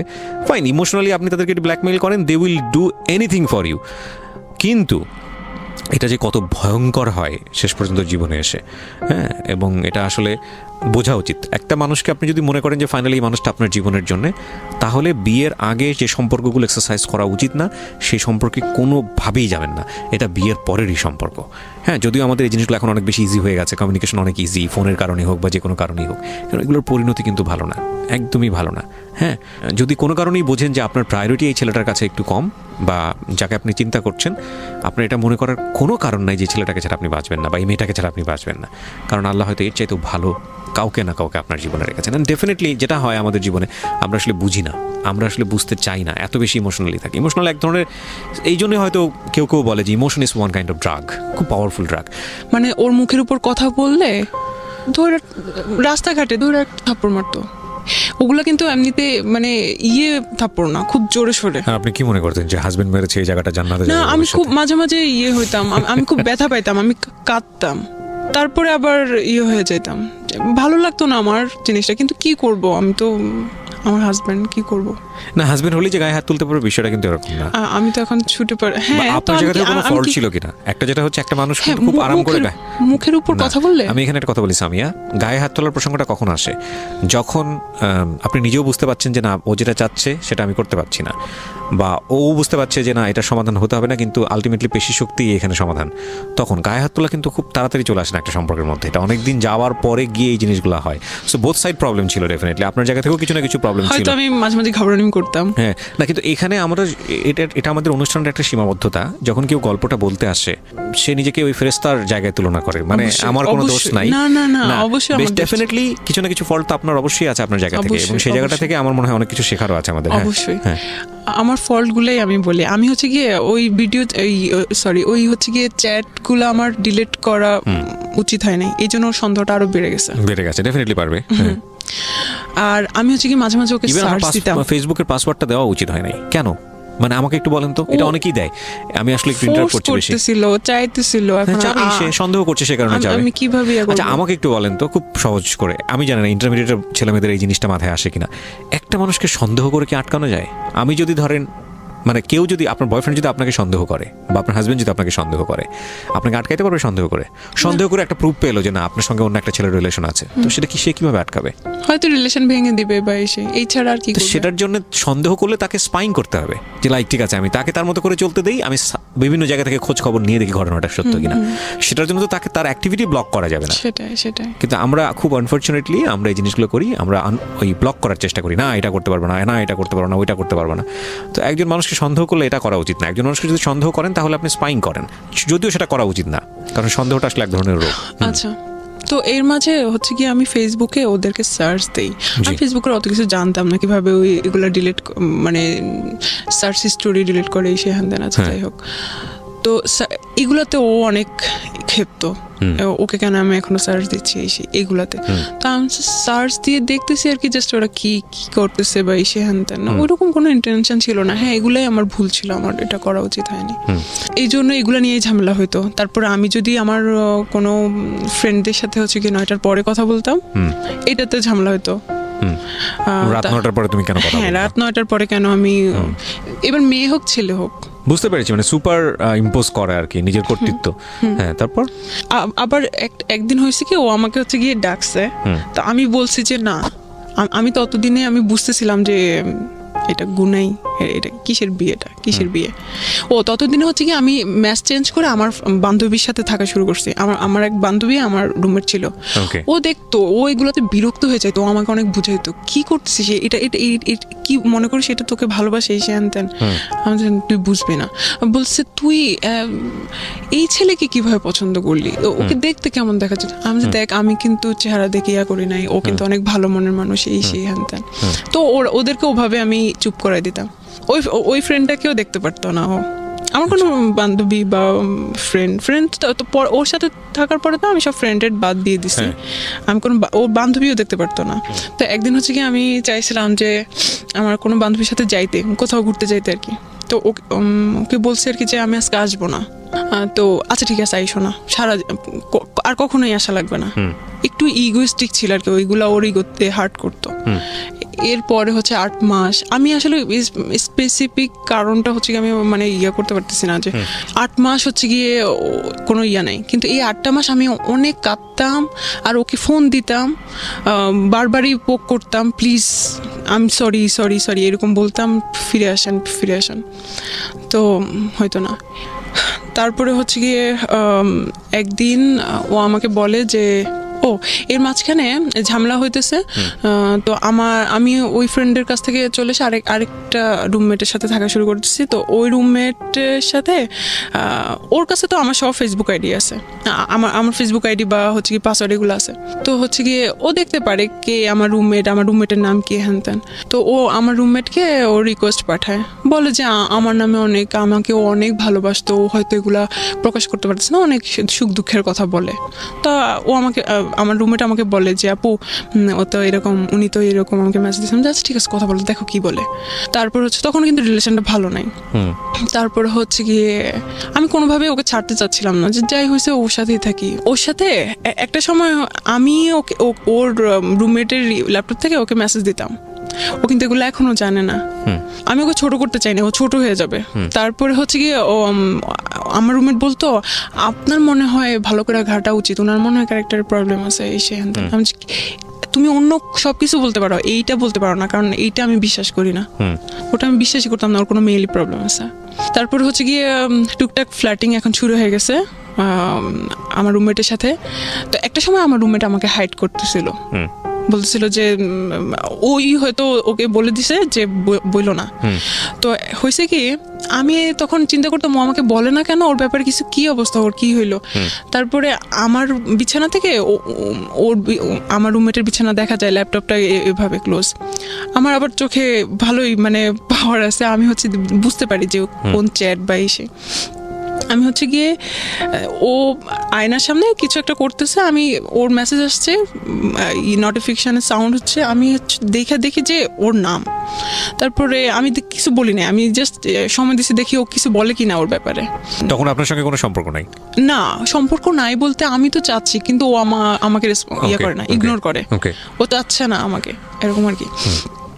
তারপরে হচ্ছে গিয়ে কি পেলেন আপনি? কয়েকদিন পরে আমি ইচ্ছা করে ওর কথা উঠাইছি যে কি অবস্থা এখন, কি আর মেসেজ দেয়, কি বলে। বলছে না তেমন কই না, তেমন কিছু না। আরে আমি কেন ভাই আপনার বয়ফ্রেন্ডের সাথে কথা বলতে যাবো, আমি এগুলোতে ইন্টারেস্টেড না, আপনারা যা খুশি। এমনভাবে কথা বলো আমার রুমমেট। তারপর আমি বলতেছি আমি তো সেদিন দেখলাম যে মেসেজ করছে, তুমি খেয়াল করো নাই কি বলছে, আমি শুনতে চাইছিলাম যে ও কি বলে। তারপর বলছে ও আচ্ছা তাই নাকি, দেখি নাই তো, আচ্ছা দেখি আমি চেক করে দেখি। পরে আমাকে সব চ্যাট, আমি বলছি দাও, আমি একদম সাথে যাই ওর বিছানায়, সব দেখি একদম, আমি সব স্ক্রিনশট আমার কাছে নিয়ে আসি। যেগুলো দেখি সেগুলো হচ্ছে গিয়ে ওর ফ্ল্যাটিং টাইপ, যেগুলো একদম কবি ভাব, কোনো মেয়ে হ্যাঁ ইচ্ছা করলে সবাই পড়ে যাবে। আল্লাহ কি প্রথমেই বলেছে যে ইমোশনালি ব্ল্যাকমেইল করা, ইমোশনালি দুর্বল করে ফেলা। হ্যাঁ, তারপরে হচ্ছে গিয়ে একদিন ও আমাকে বলে নাই, আমার রুমমেট হচ্ছে গিয়ে তার বান্ধবীর মামার বাসায় গেছিল তারপর রোজার সময়। তারপরে ও এসে আমাকে বলে যে কি আপু জানেন কি হয়েছে, আল্লাহ কি হয়েছে, উনি তো আমার সাথে দেখা করছে। তাই নাকি, কি হয়েছে, কি বলছে আরে আপনি জানেন না কয়েকদিন আগে থেকে আমাকে বলতেছিল তোমার সাথে দেখা করব, কথা আছে। তো আমি ভাবছি আপনার ব্যাপারে কিছু কথা বলবে, হয়তো আমার রিলেশনটা ঠিক করে দিতে পারলে ঠিক আছে ভালো। ওরা আমার সব বান্ধবীরা জানে যে আমি তার জন্য অনেক উইক এরকম। তারপরে হচ্ছে কি এই প্রমাণ পেলাম। তারপরে একদিন হচ্ছে আমি ওর প্রোফাইলে যাই, যে দেখি যে আমার একটা ফ্রেন্ড ওর একটা পোস্টে লাইক দিছে। এখন আমি বলছি আল্লাহ, তাও কলেজ ফ্রেন্ড, আচ্ছা ও ওকে চিনে কিভাবে, ওর ফ্রেন্ড লিস্টে কিভাবে। আমি আমার ওই ফ্রেন্ডকে নক করি, বলি যে কি অবস্থা, বলতেছে দোস্ত সে কি, তার সাথে আমার ইদানিং পরিচয় না, আমি জানি না তোর সাথে কি। তাকে আমি 2008 সাল থেকে চিনি। সে হচ্ছে আমার কোচিং এর টিচার, ফিজিক্স পড়াইতো তখন থেকে। বাট তুই দেখ, সে আমার টিচার ঠিকই, তুই আমার প্রত্যেকটা প্রোফাইল যেগুলো সিঙ্গেল পিকচার সেগুলোতে যে দেখ ও কি টাইপের কমেন্ট করে, এমন টাইপের কমেন্ট যেগুলো আমাকেও করতো, মানে বাহ, মানে অন্যরকম আর কি। তার একটা টিচার মানুষ, সে হচ্ছে তার স্টুডেন্টের ইয়েতে কেমন টাইপের করে, ইভেন আমাকে সে নক করে ফেসবুকে। সে সবসময় আমাকে বলতো যে ছেলেদের পোস্টে লাইক দিচ্ছ তুমি, একটা খারাপ হয়েছে হ্যান ত্যান। কোথাও লাইক দিতাম, কিছু হয়েছে কি, আমি খারাপ, ফেসবুক ইউজ করা যাবে না, হ্যান না তার না। কিন্তু সে যে এগুলো আমি টাইম সহ দেখতেছিলাম, ততদিনে আমি ফেসবুকে অনেক কিছু জানি, টাইম কতদিন কিবার ও তো এইসব মেয়েদের সাথে ফ্লার্টিং করে আসছিল। ফাইন্ড আউট করে লাভটা কি? আপনি ফাইন্ড আউট করে, ও তো আপনাকে বলে দিয়েছে যে সে আপনাকে আর চায় না, তারপরে ফাইন্ড আউট কেন করছিলেন? ফাইন্ড আউট করতেছিলাম এই জন্য যাতে আমার সুবিধা হয় ওকে হেট করতে, আমি যাতে এনার্জি পাই। You got all those things find out করার পর আপনি পেলেন ওকে হেট করার মতো, তারপরে কি হলো? তারপরেও আমি ওকে ফোন দিছিলাম একদিন, ফোন দিয়ে আমি জানি এটাই হয় আসলে। হ্যাঁ আমি কোনোভাবেই চাচ্ছিলাম না, তো এসে আমাকে বলে দেখবো তুমি আমাকে কত ভালোবাসো, তোমাকে 4 বছর টাইম দিলাম, তুমি বিসিএস ক্যাডার হবা, ঠিক আছে, বিসিএস ক্যাডার হয়ে তারপরে আমাকে বিয়ে করতে আসবা। তো আমি বলছি এই 4 বছরে তুমি আমার সাথে কোনো কন্ট্যাক্ট করবে না। তো আমি কন্ট্যাক্ট যদি না করি আমি কীভাবে জানবো আপনি অন্য মেয়েকে আপনার গার্লফ্রেন্ড হয়ে গেছে কিনা বা এসে হয়ে গেছে, কীভাবে জানবো? বলছি সেটা পরে দেখা যাবে, পরে আসলেই জানতে পারবো 4 বছর পরে, আগে বিসিএস ক্যাডার হও তারপরে। আমার কখনো ইচ্ছা ছিল না বিসিএস পরীক্ষা দেওয়ার, কারণ আমি ইঞ্জিনিয়ারিংয়ে পড়ি, আমার বিসিএসের প্রতি ইন্টারেস্ট ছিল না। তারপর আমি বলছি আচ্ছা ঠিক আছে, আমি ওই কন্ডিশনেও আমি রাজি হয়ে গেছিলাম, কারণ আমি কোনোভাবেই ওকে হাতছাড়া করতে চাইছিলাম না। আমি পড়াশোনা নেটে সার্চ দিতেছিলাম কি কি আছে, কোথায় কি, এভরিথিং সেই রকম বিসিএস এর প্রিপারেশন নেওয়া শুরু করছি। আমার বাবা মা এদিকে আমাকে ফোন দিছিল, তারা ঢাকায় আসতেছে, আমাকে কোনো একটা ছেলে দেখতে আসতেছে, সুইডেনে থাকে।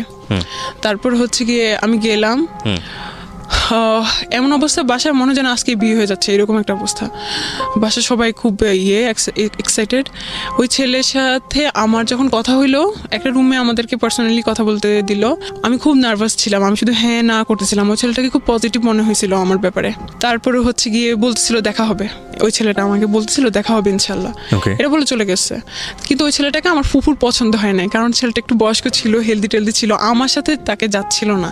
তো বুঝতে তুই কি পাগল হয়ে গেছিস, মেয়ের লাইফটা নষ্ট করে দিবি, এসে হ্যান তেন, অনেক ভালো আসবে ইনশাল্লাহ। তো কোনোভাবে ফ্যামিলি থেকে মানা করে দিল। কিন্তু আমি যে ওইটা ফেস করার পরে, এটা আমার লাইফের ফার্স্ট প্রপোজাল ফ্যামিলি থেকে।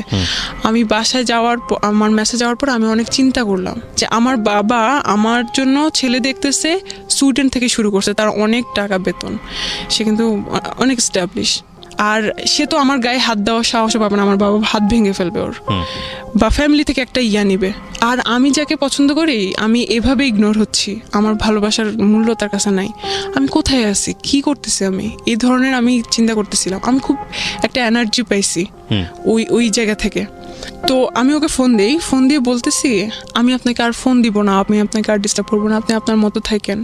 এটা বলার পরে সে হাসছে, কারণ আমি এরকম অনেকবার বলছি যে আমি আপনাকে ফোন দিব না, তারপরেও ফোন দিছি। তো আমি বলছি আচ্ছা ঠিক আছে, আপনি হাসেন আর যাই করেন, এটাই হচ্ছে লাস্ট ফোন। এখানে একটা কথা বলি, আপনাদের মধ্যে কি এমন কোনো কিছু ছিল যেটা তাকে আপনাকে ব্ল্যাকমেইল করতে পারতো? সরি আমি এটা স্কিপ করে গেছি। হ্যাঁ ও হচ্ছে, ওর কাছে আমার 2টা ভিডিও আছে। একটা ভিডিও হচ্ছে গিয়ে খুব অ্যাবনর্মাল, আমি কাঁদতেছিলাম যে আমি সরি, আমি এরকম করবো না, আমি আর ওকে সার্চ দিব না, এদেরকে আর সার্চ দিব না। আর হি ওয়াজ রেপিং মি। এটা ভিডিও করেছে সে? এটার ভিডিও করছে, এটা ফার্স্ট ভিডিও করছে। বলতেছে আমি এগুলার কাছে দাঁড়ায় না, আমি এগুলো পছন্দ করি না, কিন্তু আমার মনে হয় এখন করা উচিত। ও এটা বলতেছিল, আমি যাই হোক। তারপর এটা ছিল ফার্স্ট পার্ট। আমি জানি, আমি তখন বিশ্বাস করছিলাম ওগুলো ডিলিট করে দিবে, কারণ আমি ওকে অনেক বিশ্বাস করতাম। আচ্ছা, তারপর সেকেন্ড হচ্ছে গিয়ে ও আরেকটা ভিডিও করছিল, সেটা নর্মাল। এটা তো আপনার সম্মতি ছিল? আমার সম্মতি ছিল, কারণ ওকে একবার তো করছিলই। তারপর বলছে যে এগুলো কিছুই হবে না, এগুলো আমি এমনিতে রেখে দিব। তো আপনি বলেননি যে তুমি এগুলো ডিলিট করে দাও? এবং এগুলো নিয়ে বাংলাদেশে যে পরিমাণ সোশ্যালি যেগুলো একটা ভয়ঙ্কর রকমের ক্রাইম, লাস্ট ফোন কনভারসেশনে কি ছিল? এর মধ্যে যখন ওই যে 8 মাসে আমাদের ব্রেকআপ ছিল, তখনই আমি বলছিলাম প্লিজ এগুলো ডিলিট করে দাও। যদি আমার যদি বিয়ে হয়ে যায়, আমার হাজবেন্ড জানবে যে আমার বউ এরকম আছে, তখন তো এটা ইয়ে হবে। জানুক, এটার দাবিদার তো আমিও তো এটাতে রেসপন্স, আমিও এটাতে ইনভলভ, এটা আমার রাখার রাইট আছে। আমি যে তাহলে যেখানে সম্পর্কই নাই, যেখানে আপনি আমাকে চাচ্ছেনই না, সেখানে এগুলো রেখে লাভ কি আপনার? তো বলতেছে যে সেটা আমি বুঝবো, আমি এটা করবো না। আর তোমার আর কিছু বলার আছে? তারপরে হচ্ছে গিয়ে যেটা কোথায় রাখছে সেটাও আমি জানি। এখনো আপনি জানেন? আমি জানি কোথায় রাখছে। কোথায় রেখেছে? ওর গুগল ড্রাইভে। সবচেয়ে নিশ্চিন্ত জায়গা বাংলাদেশের এখন ছেলেদের এই জায়গাটা, গুগল ড্রাইভ। আমি সেদিন আমার স্যারকে জিজ্ঞেস করতেছিলাম, আমি খুব software security, sorry cyber security. কথাটা বলা ঠিক হলো না বাংলাদেশের ছেলেদের, কারণ বাংলাদেশের সব ছেলে এরকম না, বাট যারা করে ফ্রড তাদের জন্য বোধহয় একটা খুব সেফ জায়গা হয়ে গেছে গুগল ড্রাইভ। ওকে ভাইয়া, ইদানিং একটু বলি, আমার এই সেমিস্টারে একটা কোর্স আছে সাইবার সিকিউরিটি। তো আমি ইদানিং শিখা শুরু করছি কিভাবে ওয়েবসাইট হ্যাক করে, কিভাবে প্রোটেক্ট করে, কিভাবে ডাটাবেস হ্যাক করে। তো আমি স্যারকে একটা কথা জিজ্ঞেস করছি, স্যার আপনি আমাদেরকে এগুলো শিখেছেন, কিন্তু গুগল ড্রাইভ কিভাবে হ্যাক করে, এটা কি পসিবল? বলছে, হাসতেছিল, যদি এটা পসিবল হতো তাহলে তো তোমারটাই আগে হ্যাক হইতো কোনোভাবে। এটা পসিবল না। হ্যাঁ পসিবল, অবশ্যই যারা ডেভেলপার তাদের কাছে সব সেই জায়গাটা নাইবা গেলাম, পসিবল আর ইম্পসিবল, কিন্তু মানে আমি চাচ্ছিলাম আপনি আর কি। ওকে বলছিলেন যে তুমি এটা ডিলিট করে দাও, বাট কেউ যদি এটা কখনো করে কারো কাছে, করার পর আপনার সামনে ডিলিট করলে এটা যে কপি নাই, আপনি ইনশিওর হবেন আমি কিভাবে? কিভাবে শিওর হব? Right. হয়তো সে অন্য একটা কোথাও ইমেল লেগেছে? আইডি ক্রিয়েট করে, জানি না, ইভেন ওই গুগল ড্রাইভে গুগল ড্রাইভে রাখলেও আপনি এটা নিশ্চিত হতে পারবেন না, কারণ কোনো একটা মানুষ যদি আপনি যদি 100% শিওর থাকেন এটা ফার্স্ট কপি, লাইক আপনার সেলফোনে করেছে বা অন্য কোথাও করেছে, প্রথমত করাটাই অন্যায়। করার পরে যদি আপনি নিশ্চিত থাকেন যে এটা ফার্স্ট কপি এবং সেই ফোনটা আপনি সিজ করে ফেললেন বা সেখান থেকে ডিলিট করে দিলেন, কিন্তু তারপরও অনেক অন্যান্য সময় তো নিশ্চিত আছে। হওয়া যায় না। আর আপনি যেহেতু তাকে স্পেস দিয়েছেন, সেইখানে পারলে 100টা কপি করে ফেলেছে, এখন তো আপনি নিশ্চিত হতে পারবেন না, ইটস আ পুলিশ কেস। হ্যাঁ, তো আমি যখন ওকে ফোন দিলাম, তো ও হচ্ছে গিয়ে তখনও বলতেছিল, হ্যাঁ তোমার তার একটা সিম চালু হয়েছে, তুমি তো এখন অনেক কিছুই করতেছো। তখনও হচ্ছে গিয়ে ওই কাহিনী। আমি যে দেখেন, আমি আপনাকে ফোন দিছি কিন্তু সম্পর্ক ঠিক করার জন্য না, আমি একেবারে শেষ করার জন্য আপনাকে ফোন দিছি। আমি আপনাকে আর ডিস্টার্বও করবো না, আপনি আপনার লাইফ মতো থাকেন। তো একটু হাসতেছিল। আমি আচ্ছা ঠিক আছে, দেখা যাক আমি কতটুকু পারি কন্ট্রোল করতে, দেখা যাক। অবশ্যই সে আমার ফ্যামিলি মেম্বার, সে অলরেডি জেনে গেছে যে আমাকে কেউ দেখতে আসছে। তারপর হচ্ছে গিয়ে এটা বলে আমি ফোন রেখে দিলাম 7 নভেম্বর। ওই দিন লাস্ট কথা হয়েছে। এরপরে আমার আর ইচ্ছাও হয় নাই, আমি আর কষ্টও পাই নাই, আমি আর ওকে ফোনও দেই নাই। ও আপনাকে ট্রাই করেছে? না, ও ও try তো করে? আমাকে কখনোই ট্রাই করতো না। ওকে, এখানে এই যে ভিডিওটা আপনি রেখে দিলেন, সারা জীবনের জন্য এটা একটা আতঙ্ক। তো এটা নিয়ে আপনার খারাপ লাগে না, কষ্ট হয় না? হ্যাঁ, আমি আসবো, ওটা নিয়ে তো এখন ঘটনাটা চলতেছে। তারপরে হচ্ছে গিয়ে এইদিকে আমি কি করলাম, আমি আমার ইমেল অ্যাড্রেস চেঞ্জ করলাম, পাসওয়ার্ড চেঞ্জ করলাম, আমার ফোনেও কিন্তু করা, ও দেখতে পারে আমার ইনকামিং কল, আউটগোয়িং কল, এগুলোও দেখতে পারে। আমি অফিসে কল দিলাম, দিয়ে মানে বললাম এত বেশি তার কাছে ক্লিন হতে গিয়েছেন যে জীবনে কোনো পার্সোনাল বিষয় রাখেননি, সব তাকে শেয়ার করেছেন। সব আমার হাজবেন্ড চরম পর্যায়ের বোকা। এসএসসি ইন্টার পড়ুয়া মেয়েরাই আসলে এই জিনিসগুলো বেশি করে। হ্যাঁ, তারপর হচ্ছে কি আমি অফিসে কল দিলাম, দিয়ে বললাম যে আমি এটা কিভাবে কি করতে পারি। তারপর ওরা আমাকে বললো, ওয়েবসাইট লিঙ্ক বললো, আমি ওখানে গেলাম, গিয়ে হচ্ছে সব চেঞ্জ করলাম। তারপরে যাচ্ছে ফেব্রুয়ারিতে 2019 সালে ফেব্রুয়ারিতে আমার সেমিস্টার ব্রেক ছিল। ও এইদিকে কি হয়েছে এটা বলতেই হবে। এটা হচ্ছে কি আমার ভাবি জানতো, আমার ছোট ভাবি, আমার ছোট ভাইয়ের বউ, ফুফাতো। উনি বলতেছে যে তুমি কি পাগল হয়ে গেছো, এগুলো সব ঠিক করো। ও কিচ্ছু করবে না, ওর বোন তোমার ভাইয়ের ভাত খায়, কিছু করবে না ও। আমি খুব ভয় পাচ্ছিলাম, কিছু এইভাবেই সাহস দিছে। তারপর সব করছি। তো উনার সাথে আমাকে কথা বলতে দিত না। আমি উনার সাথে কথা বলার জন্য আরেকটা আইডি খোলার পরে ওটা জানতো না, তার আইডি খুলি, তারপর উনার সাথে কথা বলি। তো ওই আইডিতে আমার আরও 2টা ফ্রেন্ড যাদের সাথে কথা বলতে দিত না, ওই আমার বান্ধবী, কোনো ছেলে ফ্রেন্ড ছিল না, ওদেরকে হচ্ছে কি আমি অ্যাড করার পরে তো ওখানে তখন nika.com নামে একটা ওয়েবসাইট, তখন ওয়েবসাইট ক্রিয়েট করা আমাদের একটা প্রজেক্ট হয় সেই। তো nika.com নামে আমার ফ্রেন্ড হচ্ছে একটা ওয়েবসাইট করবে, ওখানে পাত্রপাত্রী সব করবে। তখন এটাও কি পসিবল, পাত্রপাত্রী নেটেও পাওয়া যায়? তারপর হচ্ছে আমি বলছি হ্যাঁ তুই সার্চ দিয়ে দেখিস এরকম অনেক ওয়েবসাইট আছে। আমি সার্চ দিয়ে দেখলাম সত্যি আসলে ওয়েবসাইট আছে। আমি দেখলাম ওখানে কি আছে, ওখানে অনেকে পোস্ট করে আমার এরকম টাইপের মেয়ে লাগবে, ওইরকম টাইপের মেয়ে লাগবে। তারপর হচ্ছে গিয়ে এটাকে আমার খুব ফালতু মনে হয়েছে, খুব চিপ মনে হয়েছে। ওখানে ওইটাতে আমি দেখার পরে ওই সাইডে আরও অনেক সাজেস্ট আসে যে ফাইন্ড ট্রু লাভ, তারপরে হচ্ছে গিয়ে ডেটিং সাইট এরকম। সো ফাইন্ড ট্রু লাভ, যে ট্রু লাভ এরকমের ট্রু লাভ পাওয়া যায় না, এইদিকেও ট্রু লাভ পাওয়া যায় এরকম। তো আমি হচ্ছে কি খুব ইন্টারেস্টেড ছিলাম। আমি হচ্ছে গিয়ে ক্লিক করে দেখি যে ওখানে প্রথম যে পোস্টটা, আমি ওখানে ঘুরেও দেখি নাই যে কী আছে, 2-3 দিনও ছিলাম না ওই জায়গায়। ফার্স্ট যেদিন আমি হচ্ছে করি, যে দেখি যে একটা ছেলে পোস্ট দিছে, একটা সিরিয়াস মনের গার্লফ্রেন্ড চাই, সিরিয়াস, যে হচ্ছে গিয়ে হ্যাঁ করবে না। তো আমি না আসলে হচ্ছে গিয়ে ট্রাই করার জন্য আসলে দেখি কী করে, ও আসলে কি কথা বলে। আমার আইডিতে কিন্তু কোনো ছবি ছিল না, কোনো পোস্ট না, কিছু না, ওটা দেখতেই ফেক আইডির মতো দেখা যায়, যে আইডিতে আমি আমার ভাবির সাথে কথা বলতাম। তারপরে হচ্ছে গিয়ে ওই আইডিতে আমি জাস্ট একটা হাই দিই, আমি চলে আসি, ওখান থেকে স্কিপ করে আমি আমার আইডিতে চলে আসি, আমি করি। তারপরে হচ্ছে গিয়ে দেখি কতক্ষণ পর আবার যেয়ে দেখি ওই ছেলে আমাকে হ্যালো বলে হাই। তো আমি বলছি আমি বাংলাদেশ থেকে, please don't think that I am fake or something like that.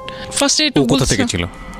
আমি না তখন ওর প্রোফাইলটা চেক করি না, যখন ও দেখতেছি রিপ্লাই দেওয়া শুরু করছি তখন আমি যেয়ে দেখি ও হচ্ছে শ্রীলঙ্কান, বাট ওর ফেসটা হচ্ছে কি খুব ইয়ে টাইপের, ঠিক আছে। তো আমি ওকে অনেক কথা হয়, তো বলতেছে যে আমি হচ্ছে কি ছবি দেখতে পারি, আমি নিজে থেকেই বলতেছি যে আপনি চাইলে আমার ছবি দেখতে পারেন, কিন্তু আমি আমার ছবি হচ্ছে গিয়ে প্রোফাইলে দিতে কমফোর্টেবল ফিল করি না।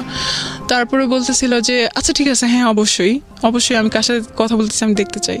তো আমি আমার ভাইয়ের সাথে থাকা একটা ছবি দিছি, দেওয়ার পরে হিজাব সহ, ঠিক আছে, দেওয়ার পরে ও কতক্ষণ পরে বলতেছিল you are so cute, but এই প্রবলেম, আমাদের এই ধরনের কোনো প্রবলেম নাই, কিন্তু তোমাদের ইয়েতে এইরকম সমস্যা যে কাউকে বিয়ে করে। সে খুব সিরিয়াস ফার্স্ট থেকে, সে ভাবছে যে আমি তাকে রিকোয়েস্ট মেসেজ পাঠিয়েছি হয়তো আমি রাজি যে বিয়ে টিয়ে টাইপের বা রিলেশন করতে রাজি, এই টাইপের ও কথা বলছে। এবং আপনি তার সম্পর্কে তেমন একটা জানেন না? জানি না, কিছু জানি না।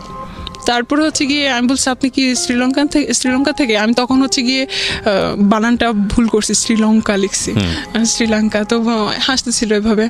তারপরে হচ্ছে গিয়ে বলতেছে যে এটা আমি আসলে চাই না আমার জন্য কোনো কমপ্লেক্সিটিতে তুমি পড়ো, কারণ তোমাদের ইসলামে হচ্ছে গিয়ে এটা পারমিট করে না। তো আমি বলতেছি যে আল্লাহ, তাই নাকি, আপনি মুসলমান না? আমি তখনও দেখি নাই, আমি প্রোফাইলে দেখতে পাচ্ছিলাম না। তার বলছে না আমি বুদ্ধিস্ট। তারপর আমি বলতেছি যে ও, আমি এটাকে কিছুই মনে করি না, কারণ আমি তাকে বিয়ে করতে যাচ্ছি নাকি। আমি বলতেছি যে হ্যাঁ সমস্যা নাই, you can stay with me as a friend. তো বলতেছে যে না বাট এটা প্রবলেম হবে, আচ্ছা আমি কি যাওয়ার আগে আমি তোমার একটু ভয়েস শুনতে পারি? তো আমি আসলে আমি মেসেঞ্জার কীভাবে ভয়েস সেন্ড করতে হয় আমি আসলে যাই না, সো আপনার হোয়াটসঅ্যাপ থাকলে আমি হোয়াটসঅ্যাপে হচ্ছে গিয়ে ইয়ে করতে পারি। তো আমাকে হোয়াটসঅ্যাপ নাম্বার দেয়, আমি হোয়াটসঅ্যাপ নাম্বার দিই, হোয়াটসঅ্যাপে হচ্ছে গিয়ে আমি ভয়েস রেকর্ড পাঠাই। তো ও খুবই ইমপ্রেস আমার প্রতি ফার্স্ট থেকেই, মানে আমার আমার ভাইয়ের সাথে যে ছবি ওটা দেখেই নাকি খুব ইমপ্রেস আমার প্রতি। তারপর হচ্ছে কি বলতেছে খুব কষ্ট বা আফসোস হচ্ছিল আর কি ওর, যে আমি হয়তো ওকে রাখতে পারবো না ধর্মের কারণে, হয়তো ও চলে যাবে এরকম। তাই আমি আসলে হ্যাঁ এটা পসিবল, আমি তখনও সিরিয়াস না, আমি এমনি বলতেছিলাম যে হ্যাঁ বিয়ে করা পসিবল যদি কেউ কনভার্ট করে। বলছে না আমি তো এটা কখনোই করবো না, আমি তো কনভার্ট কখনোই হব না। তো আমি বলছি তাইলে এটা পসিবল না, কারণ এটা এরকম কোনো সিস্টেম নাই। তো বলছে আসলে সিস্টেম নাই না, এটা হচ্ছে কি ও তো ওর ধর্মের মতো কথা বলে, তাই না, ও তো আর আমাদের ধর্মের ব্যাপারে তো জানে না। তো বলছে আসলে এটা মানুষের বানানো রুলস, এটা আসলে সিস্টেম না। তা আমি বলছি যে না মানুষের বানানো রুলস না, এটা হচ্ছে এরকম। তো বলছে যাই হোক আমি মনে করি যে ধর্মের কারণে ভালোবাসা ইয়ে করা এটা ঠিক না, হ্যান তেন ও ওর মতো করে লজিক দিচ্ছিল। সেদিন হচ্ছে কি আমরা এরকম মানে কথা কাটাকাটি করতেছি সাইলেন্টলি, মানে সেরকম ফাইটিং না। একটা জিনিস খেয়াল রাখবেন এখানে, একটা বিষয় যে এলডিআর যেটাকে বলে লং ডিস্টেন্স রিলেশনশিপের ফিলিংসটা আরও অনেক বেশি দ্রুত দৌড়ায়। মানে দ্রুত দৌড়ায় বলছি আমি যেটা বোঝাচ্ছি যে আসলে একটা মানুষ পাশাপাশি আছে, তাকে দেখে ভালো লাগা, তাকে দেখে জীবনে নেয়া, এটার জন্য প্রচুর ইকুয়েশনের সময় হয়, এবং তারপরে কোনো একটা গুণ দেখে হয়তো তার প্রতি মানুষ ইমপ্রেস হয়। কিন্তু লং ডিস্টেন্স রিলেশনশিপে যেহেতু দেখা না দেখা, কাছে পাওয়া, এরকম অনেক বড় একটা দূরত্ব থাকে, তখন অদ্ভুতভাবেই এর সাইকোলজি নিয়ে যারা পড়াশোনা করেন তারা এই বিষয়গুলোকে খুব সুন্দর করে ব্যাখ্যা করতে পারবেন। বাট আমার কাছে যেটা মনে হয় যে আপনার কাউকে ভালো লাগার জন্য আপনার ভিতরে যেই সব ফিলিংস থাকা প্রয়োজন, সেই ফিলিংসগুলো নিয়ে যেই মানুষটার অবয়ব আপনার মধ্যে তৈরি হওয়া প্রয়োজন। লং ডিস্টেন্স রিলেশনশিপে এই জিনিসটা খুব দ্রুত হয়, অর্থাৎ আপনার মধ্যে মনে হতে শুরু করে যে না এই মানুষটা বোধহয় সব কিছু, আমি যেটা চাই সেই সব গুণের অধিকারী, এবং আমার মনে হয় যে মেয়ের ক্ষেত্রে সেটাও হয়েছে। জি, তারপরে কি হলো? তারপরে ভাই ও কোনোভাবে থাকতে রাজি না। আমি যাচ্ছি ঠিক আছে, আমার কি সমস্যা কি, আমি এখানে গেছি আমি দেখার জন্য, না হলে নাই। তো আমি বলতেছি যে আমি বারবার এটাই মেনশন করতেছিলাম যে আপনি ফ্রেন্ড হিসেবে থাকতে পারেন, আমার কোনো সমস্যা নেই। হ্যাঁ আমার অনেক হিন্দু ফ্রেন্ড আছে, ইভেন আমার সমস্যা নেই, অন্য ধর্মের ফ্রেন্ড থাকতেই পারে।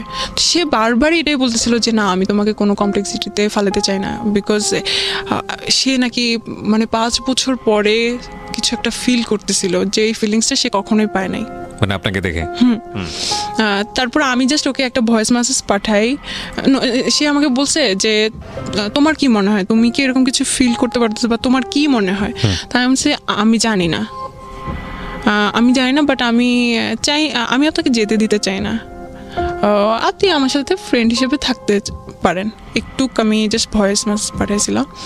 তো ও এইটাকে এত পছন্দ করে এখন পর্যন্ত, বলতে তুমি কতটা অনেস্ট ছিলা, মানে চাওয়া মাত্রই দিয়ে দিয়েছো। হ্যাঁ, যে যাইতে দিতে চায় না বা এরকম, ওটার পর থেকে নাকি ও আরো বেশি ফল করে। তারপরে হচ্ছে গিয়ে বলতেছে প্লিজ, নাকি ও বাংলা জানে না বাংলা জানে না, বাংলা জানে না, হিন্দি জানে, ইংলিশ জানে এরকম। তো বলতেছে যে আচ্ছা please let's make a plan, কিভাবে আমরা হচ্ছে কি একসাথে হতে পারি। তো আমি কিরকম প্ল্যান, আমি না খুব ইন্টারেস্টেড ছিলাম যে দেখি ও কিভাবে আমাকে ট্রিট করে, ও আমাকে জন্য এতই হয়ে গেছে, এত সিরিয়াস হয়ে গেছে, আমি অবাক হচ্ছিলাম। আমি আবারও একটু ইন্টারাপ্ট করছি, আজকে আমি বেশি ইন্টারাপ্ট করছি, ক্ষমা চেয়ে নিচ্ছি, এবং সেটার প্রয়োজন আছে বলেই। আজকের এই যে সিক্রেটসটা, পুরো সিক্রেটসটা এখানে রিভিল হচ্ছে। এখানে একটা কথা আমি আপনাদেরকে বলে নিই প্রিয় শ্রোতা, আজকের এই পুরো সিক্রেটসের মূল জায়গাটা হলো বিয়ে সম্পর্কিত জ্ঞান, যেটা আমাদের ফ্যামিলিতে, আমাদের বাবা মা বা আমাদের সোসাইটিতে, আমাদের চারপাশে, আমাদের পরিবেশ থেকে আমরা আসলে বিয়ে বলতে যেটা বুঝি যে কারোর সঙ্গে কারো সংসার হওয়া, কিন্তু বিয়ের হওয়ার আগে বিয়ে পূর্ববর্তী যে বিষয়গুলো, বিয়ে নিয়ে জ্ঞান দেওয়া, প্রপার মানুষকে সিলেক্ট করা, কার সঙ্গে বিয়ে হতে পারে, বিয়ে হলে কি হয়, এই বিষয়গুলো নিয়ে যে জ্ঞান দেওয়া, পরিবার থেকে আসুক বা পরিবারের অন্যান্য সদস্যদের কাছ থেকে আসুক, যে সময় তাদেরকে এই জ্ঞানটা দেওয়া প্রয়োজন, সেটা না হলে কি হতে পারে একটা মেয়ের জীবনে কিংবা একটা ছেলের জীবনে, সেটাই হচ্ছে আজকের এই সিক্রেটসের মেসেজ। মূল জায়গাটা এতক্ষণে আপনারা হয়তো রিভিল করতে পারবেন, কারণ আরেকটা ভয়ানক রকমের ঘটনা যেটা ওর জীবনে ঘটেছে, আমি জানি না এটা রেজাল্ট কি, বাট আমাদের জায়গা থেকে এটা ভয়ানকই মনে হবে। ঠিক আছে, আমরা সেদিকে আগাতে চাই। জি বলেন। তারপর হচ্ছে গিয়ে একটা প্ল্যান মেক করা শুরু করছে। ইভেন এটা বলে যে আমার মনে হয় তোমার বাবা আমাকে পছন্দ করবে। তারপর নিজে থেকে সে নিজের দিতেছিল, সে কি করে না করে। সে সফটওয়্যার ইঞ্জিনিয়ারিংয়ে পড়াশোনা করছে, সে এখন এই চাকরি করে, খুব ভালো বেতন। ভাই আমি এগুলো শুনতে চাচ্ছি না, এগুলো তো সে এখানে এসে কেন পাত্রী খুঁজছে, এত ভালো সেখানে সে কেন পাত্রী খুঁজছে? সেও কি কিউরিসিটির জায়গা থেকে এখানে এসছে, নাকি আপনার মতোই জাস্ট? আমি এটা আজ পর্যন্ত জানি না, জানা উচিত। হ্যাঁ, এগুলো ভুল, এগুলো বড় রকমের ভুল। আমি অবশ্যই জানবো। তারপর হচ্ছে গিয়ে ও বলতেছে আচ্ছা ঠিক আছে, আমার বাংলাদেশি ফ্রেন্ড আছে, তুমি চাইলে কিন্তু আমি তোমার বাবার কাছে প্রস্তাব পাঠাতে পারি, ইভেন সে আমার বাবা আমার সাথে কথা বলতে পারে। একদম এইভাবে সিরিয়াস সে। তাহলে ভাই আল্লাহর রাস্তায় মাপ চাই, আমার বাবার কাছে পাঠাতে চাই না, উল্টা আমাকে ফোর্স করে বিয়ে দিয়ে দিবে, তোমার জন্য আমার পড়াশোনা বাদ হয়ে যাবে। বলতেছে তাহলে কি করা যায়? আমার মনে হয় তোমার বাবা আস্তে আস্তে। একদিনের কথোপকথনই আপনাদের? একদিনে সুপার ফাস্ট। হ্যাঁ, আমি বলতেছি যে আদারওয়াইজ তো আমরা হয়ে যাবো, তাই না, ডিসকানেক্ট হয়ে যাবো। আচ্ছা ঠিক আছে ভাই, তুমি তোমার মতো থাকো, আমি আমার মতো থাকি। এই জন্য ও এটা এতটুকু পর্যন্ত। কেন ডিসকানেক্ট হবেন? আপনার হোয়াটসঅ্যাপ সে ইউজ করতে পারতো, মানে আপনার সেটা মানে আপনাকে হোয়াটসঅ্যাপে কানেক্ট করতে পারতো বা অন্যান্য মাধ্যমে সে আসতে পারতো। হ্যাঁ, কিন্তু একটা মানুষ যখন বলবে যে আচ্ছা ঠিক আছে আমি তোমাকে আর ডিস্টার্ব করবো না, আচ্ছা ঠিক আছে ওকে বাই, দেন তারপরে ও আসবে কিভাবে? ঘটনা যেটা ঘটেছে যে উনি হচ্ছেন বুদ্ধিস্ট আর আমাদের এই বোনটি হচ্ছে মুসলমান। সো প্রথম বাধাটাই ছিল হচ্ছে ধর্ম, এবং এই বাধা এবং আমরা স্টে করবো কিনা, দুটো জিনিস একসাথে মুভ করেছে। তো সম্পর্ক হওয়ার ক্ষেত্রে যদি প্রথম থেকেই বাধা থাকে, সেই সম্পর্কটা খুব তীব্রতর হয়, এবং এটা ওদের ক্ষেত্রেও হয়েছে। প্রথম দিনই দেখছে থাকবো না, আসলে জয়ী হবে কি, থাকবো না। হ্যাঁ, তখন দেখা গেছে যে না, এই বললাম না যে ফুল অফ ইমোশন। হ্যাঁ, তারপর হচ্ছে কি আমি আসলে এত কমপ্লেক্সিটির মধ্যে জড়াইতেই চাইছিলাম না, কারণ না ভাই একটা জিনিস থেকেও করতে আমার ওই রিলেশনের সাথে এই সম্পর্কে যাওয়ার যে পসিবিলিটি ক্রিয়েট হচ্ছে, সেটার গ্যাপ কতখানি? মানে আগের রিলেশনটা ব্রেকআপ হয়েছে কত আগে? ওটা তো অনেকবার না, লাস্ট ব্রেকআপটা হয়েছে কত? লাস্ট হচ্ছে গিয়ে 2017 সালের। মানে গ্যাপ কতটুকু? বয়সের সময়ের গ্যাপ বলতে চাচ্ছি। সময়ের গ্যাপ হচ্ছে 7-8 মাস, 6 মাস। তার মানে আপনার মনের ভিতর থেকে কিছুটা হলেও 6 মাস না, সরি কতদিন? 1 বছর হয়ে গেল। তো আপনার এই জায়গাটা থেকে নিজেকে সামলে ওঠার কথা। যেটা হয় যে আমাদের ক্ষেত্রে যেটা হয় যে আমরা অনেক সময় দেখি যে একটা রিলেশনশিপে স্যাটিসফাইড না, ধাম করে সে আরেকটা জায়গায় সুইচ করে ফেলেছে হ্যাপি হওয়ার জন্য। হ্যাঁ, সেটা একটা অন্য হিসাব। কিন্তু আপনি তো একটা গ্যাপ পেয়েছেন, তার মানে নিজেকে তো ঠিক করে ফেলার কথা। হ্যাঁ, আমার ওর জন্য কোনো কষ্টই হচ্ছিল না, কোনো কষ্ট ছিল না, কিন্তু আমি ওই ঘটনাগুলো তো ভুলতেছিলাম না যে আমি আর ঝামেলাতে জড়াতে চাইছি। তারপর কি করলেন? ও বলছিল আচ্ছা ঠিক আছে তাহলে, হ্যাঁ যেহেতু একটা মুসলিম কান্ট্রি, এটা তো অনেক বাধা থাকতে পারে, অনেক সমস্যা হতে পারে। ইন্ডিয়া এরকম করে কি মেরে ফেলে, ইন্ডিয়া এই ধরনের প্রবলেম। আপনাদের কথোপকথন? হ্যাঁ, আমরা এগুলো বলছি। তো এরকম অনেক ঘটনা আছে। তারপর হচ্ছে কি বলতেছে আচ্ছা তাহলে কি করা যায়, তাহলে তোমার কি এরকম কোনো প্ল্যান আছে বাইরে যেয়ে তুমি পড়াশোনা করবে? আমি যে হ্যাঁ, এটা তো আমার আগে থেকে প্ল্যান আছে। তো বলছে হ্যাঁ, এটা খুব ভালো বুদ্ধি, তাহলে হচ্ছে কি আমরা তুমি পড়াশোনার জন্য বাইরে যাবে, দেন আমরা ওখানে মিট করবো। আমি যে ভাই এখনো তো অনেক দেরি, ওটা বলছে সমস্যা নেই, আমি অপেক্ষা করব। তারপরে হচ্ছে গিয়ে আমি বলছি আচ্ছা ঠিক আছে দেখা যাক। তারপর কথাবার্তা হয়। এখানে আমি ওকে বোঝানোর চেষ্টা করি যে আমাদের ইসলামটা অনেক সুন্দর, এটা অনেক পিসফুল। মানে সামহাউ আপনি ওকে চিন্তা করছিলেন যে ওকে কনভার্ট করা যায় কিনা? হ্যাঁ হ্যাঁ, কারণ আমি তো অতটুকু পর্যন্ত আমার মেন্টালিটি যায়, মানে অতটুকু পর্যন্ত আমি চিন্তাই করি নাই। আর আমি তো অতক্ষণ পর্যন্ত এত সিরিয়াস ছিলাম না, এত ভালোবাসা বা আমি চাচ্ছিলাম যে একটা ছেলে আমাকে পছন্দ করে, একটা অন্য রিলিজনের, আচ্ছা ঠিক আছে দেখি, ও হয়তো ভালো আমাকে ভালোবাসে। আপনাকে মানে আমি বুঝলাম না, একদিনের মধ্যে আপনাকে পছন্দ করে ফেলেছে? হ্যাঁ। এবং সে বিয়ে শাদী করার জন্য রাজি? হ্যাঁ। তো ও জানতো না ওর ধর্মের সঙ্গে আপনি যান না, ক্লাস করেন? বলতেছে ওদের কোনো সমস্যা নাই, ওদের এই ধরনের কোনো প্রবলেম নাই। এটা ওর কথা ছিল? হ্যাঁ, ওর ফ্যামিলিতে এই ধরনের কোনো প্রবলেম নাই। ভাইয়া একদিন হচ্ছে গিয়ে আমি একদম ডিসিশন নিয়েই ফেলি যে আমি এই ঝামেলায় জড়াবো না, এখানে আমাদের স্টপ করা উচিত। আমি ওকে এভাবে ডিরেক্টলি বলি যে উই শুড স্টপ হিয়ার। তারপরে বলছিস কেন? শুধু ধর্মের কারণে? আল্লাহ আমাকে হচ্ছে গিয়ে মুসলমান করে বানায় নাই, ইভেন বাংলাদেশে বানায় নাই দেখে হচ্ছে কি তুমি এটা করতে চাচ্ছ? আমি যে হ্যাঁ, এটার জন্যই। সেদিন খুব বড় ধরনের একটা ইয়ে হয়েছিল। তারপর হচ্ছে কি আমি বলছি যা বাদ। আমি চিন্তা করতেছিলাম এই ছেলেটা আমার জন্য এত উইক হয়ে গেছে। আমাকে কখনো লাইফে কেউ বলে নাই যে তুমি অনেক সুন্দর, তুমি অনেক ভালো, অনেক অনেস্ট, কেউ বলে নাই। বাট তারপর আমি শুধু ধর্মের জন্য ওকে ইয়ে করে দিচ্ছি যে আমার দরকার নেই। তারপরে হচ্ছে গিয়ে ও খুব ইমোশনাল হয়ে গেছিলো। আমি ওর সব কিছু ইয়ে করছি, ইগনোর করছি। দরকার নেই ইমোশন আমাকে একবার খেয়ে ফেলছে।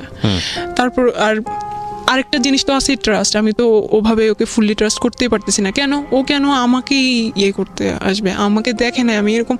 আর ও বলতো যে আমি ফার্স্টেই বলছি যে আমি শর্ট, আমার রিলেশন ছিল অতদিনে, আমি রিলেশনের কথা বলছি যে এরকম ও অনেক লম্বা, সেই একটু ফ্যাটি। তাই আমি বলছি না, আমি তো ওর সাথে জীবনও যাব না, দেখে নাই, ইয়ে করে নাই, ট্রাস্টের একটা ব্যাপার আছে, তার মধ্যে এত ঝামেলাতে আমি যাব না। আমি হচ্ছে কি ওই দিন ক্লোজ করলাম। ও হচ্ছে অনেক ক্রেজি হয়ে গেছিল, অনেক উথাল পাতাল করতেছিল, আর অনেক মেসেজ পাঠাতেছিল, তুমি কি এই জন্যই আমাকে ছেড়ে যাবা? আর কোনো কারণ আছে? আমি কি করতে পারি? আমি কি করব? হয়তো তুমি সামিয়া, তুমি জানো না আমি তোমাকে কত ভালোবাসি। এইগুলো তো ফাইনালি আপনি বলেন তাকে তুমি আমি আমার এই কারণে সমস্যা। আমি বলছি বাট সে ওইটা করবে না। ফাইন, আপনি শেষ পর্যন্ত কোন জায়গায় আসলেন, কি করলেন? দেন হচ্ছে কি আমি ওই দিন একটা অ্যান্সার পেলাম। ওর এই ক্রেজিনেস গুলো দেখে আমি নিজেও অনেক উইক হয়ে গেছিলাম আর কি। ততদিনে আমিও কিছু ফিল করতেছিলাম। তারপর হচ্ছে কি আমি বলতেছিলাম যে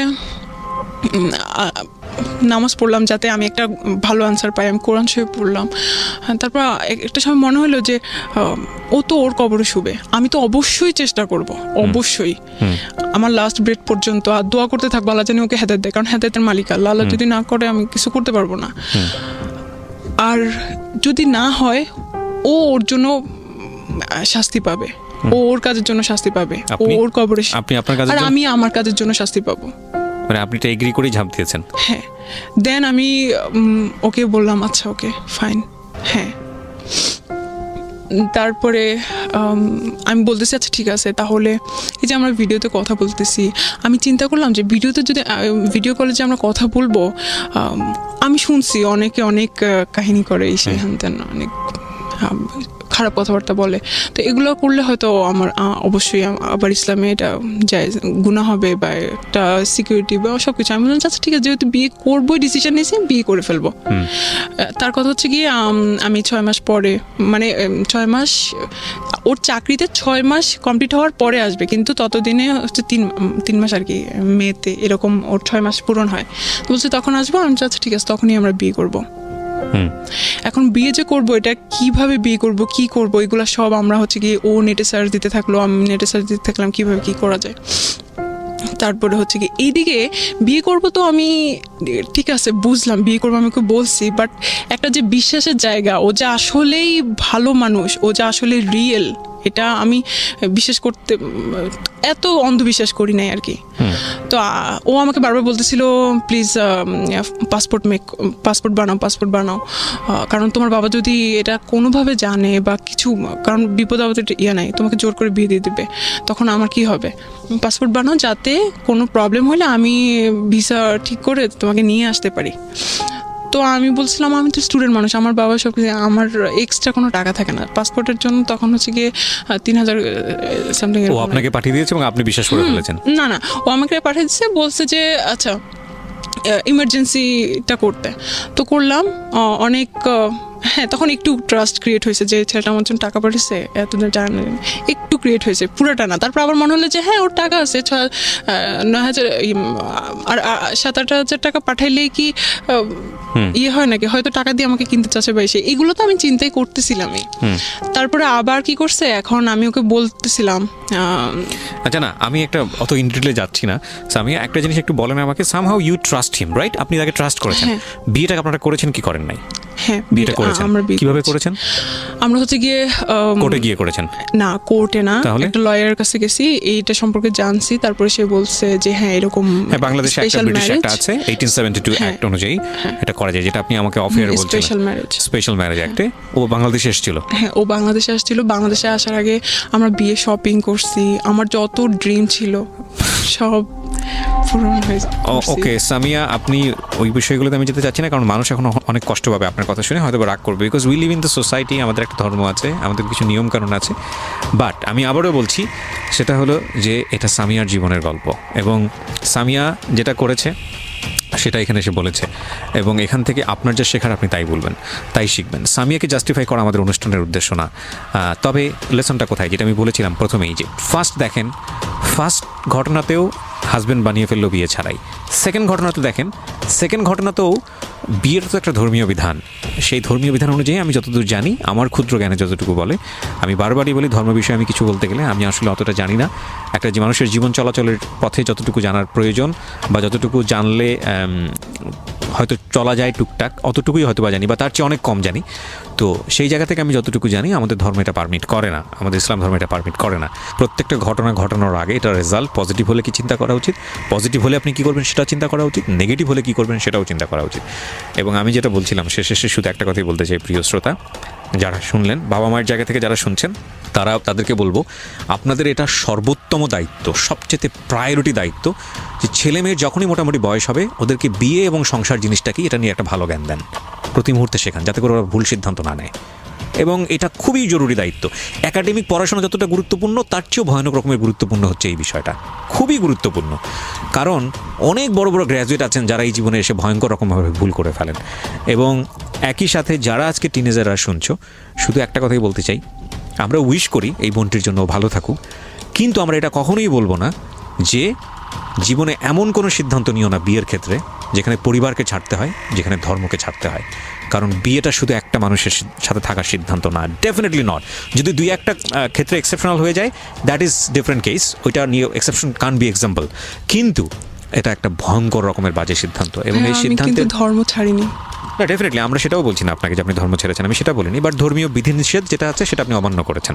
হ্যাঁ, তো সেই জায়গা থেকে আমি যেটা বলতে পারি সেটা হলো যে এমন কিছু করো না, এমন কোনোভাবেই করো না যাতে করে বিয়ের পরে এমন কোনো দিন আসে যেখানে তোমার কিছুই নেই, সাপোর্ট করার মতো কিছু নেই। এবং এই দিনগুলো আসে বিয়ের পরে, খুব আসে, প্রত্যেকের জীবনেই আসে। তখন মনে হয় আসলে কত বড় ভুল করেছি। আবারও বলি, তাওয়াক্কাল তু আল্লাহ, আমি আপনার জন্য দোয়া করি, আল্লাহ আপনাকে সৎপথে পরিচালিত করুক। So thank you so much যারা আজকে শুনলেন। ডোন্ট বি ইমোশনাল ফুল, অন্তত বিয়ের ক্ষেত্রে, এটাই হচ্ছে lesson. Thank you so much.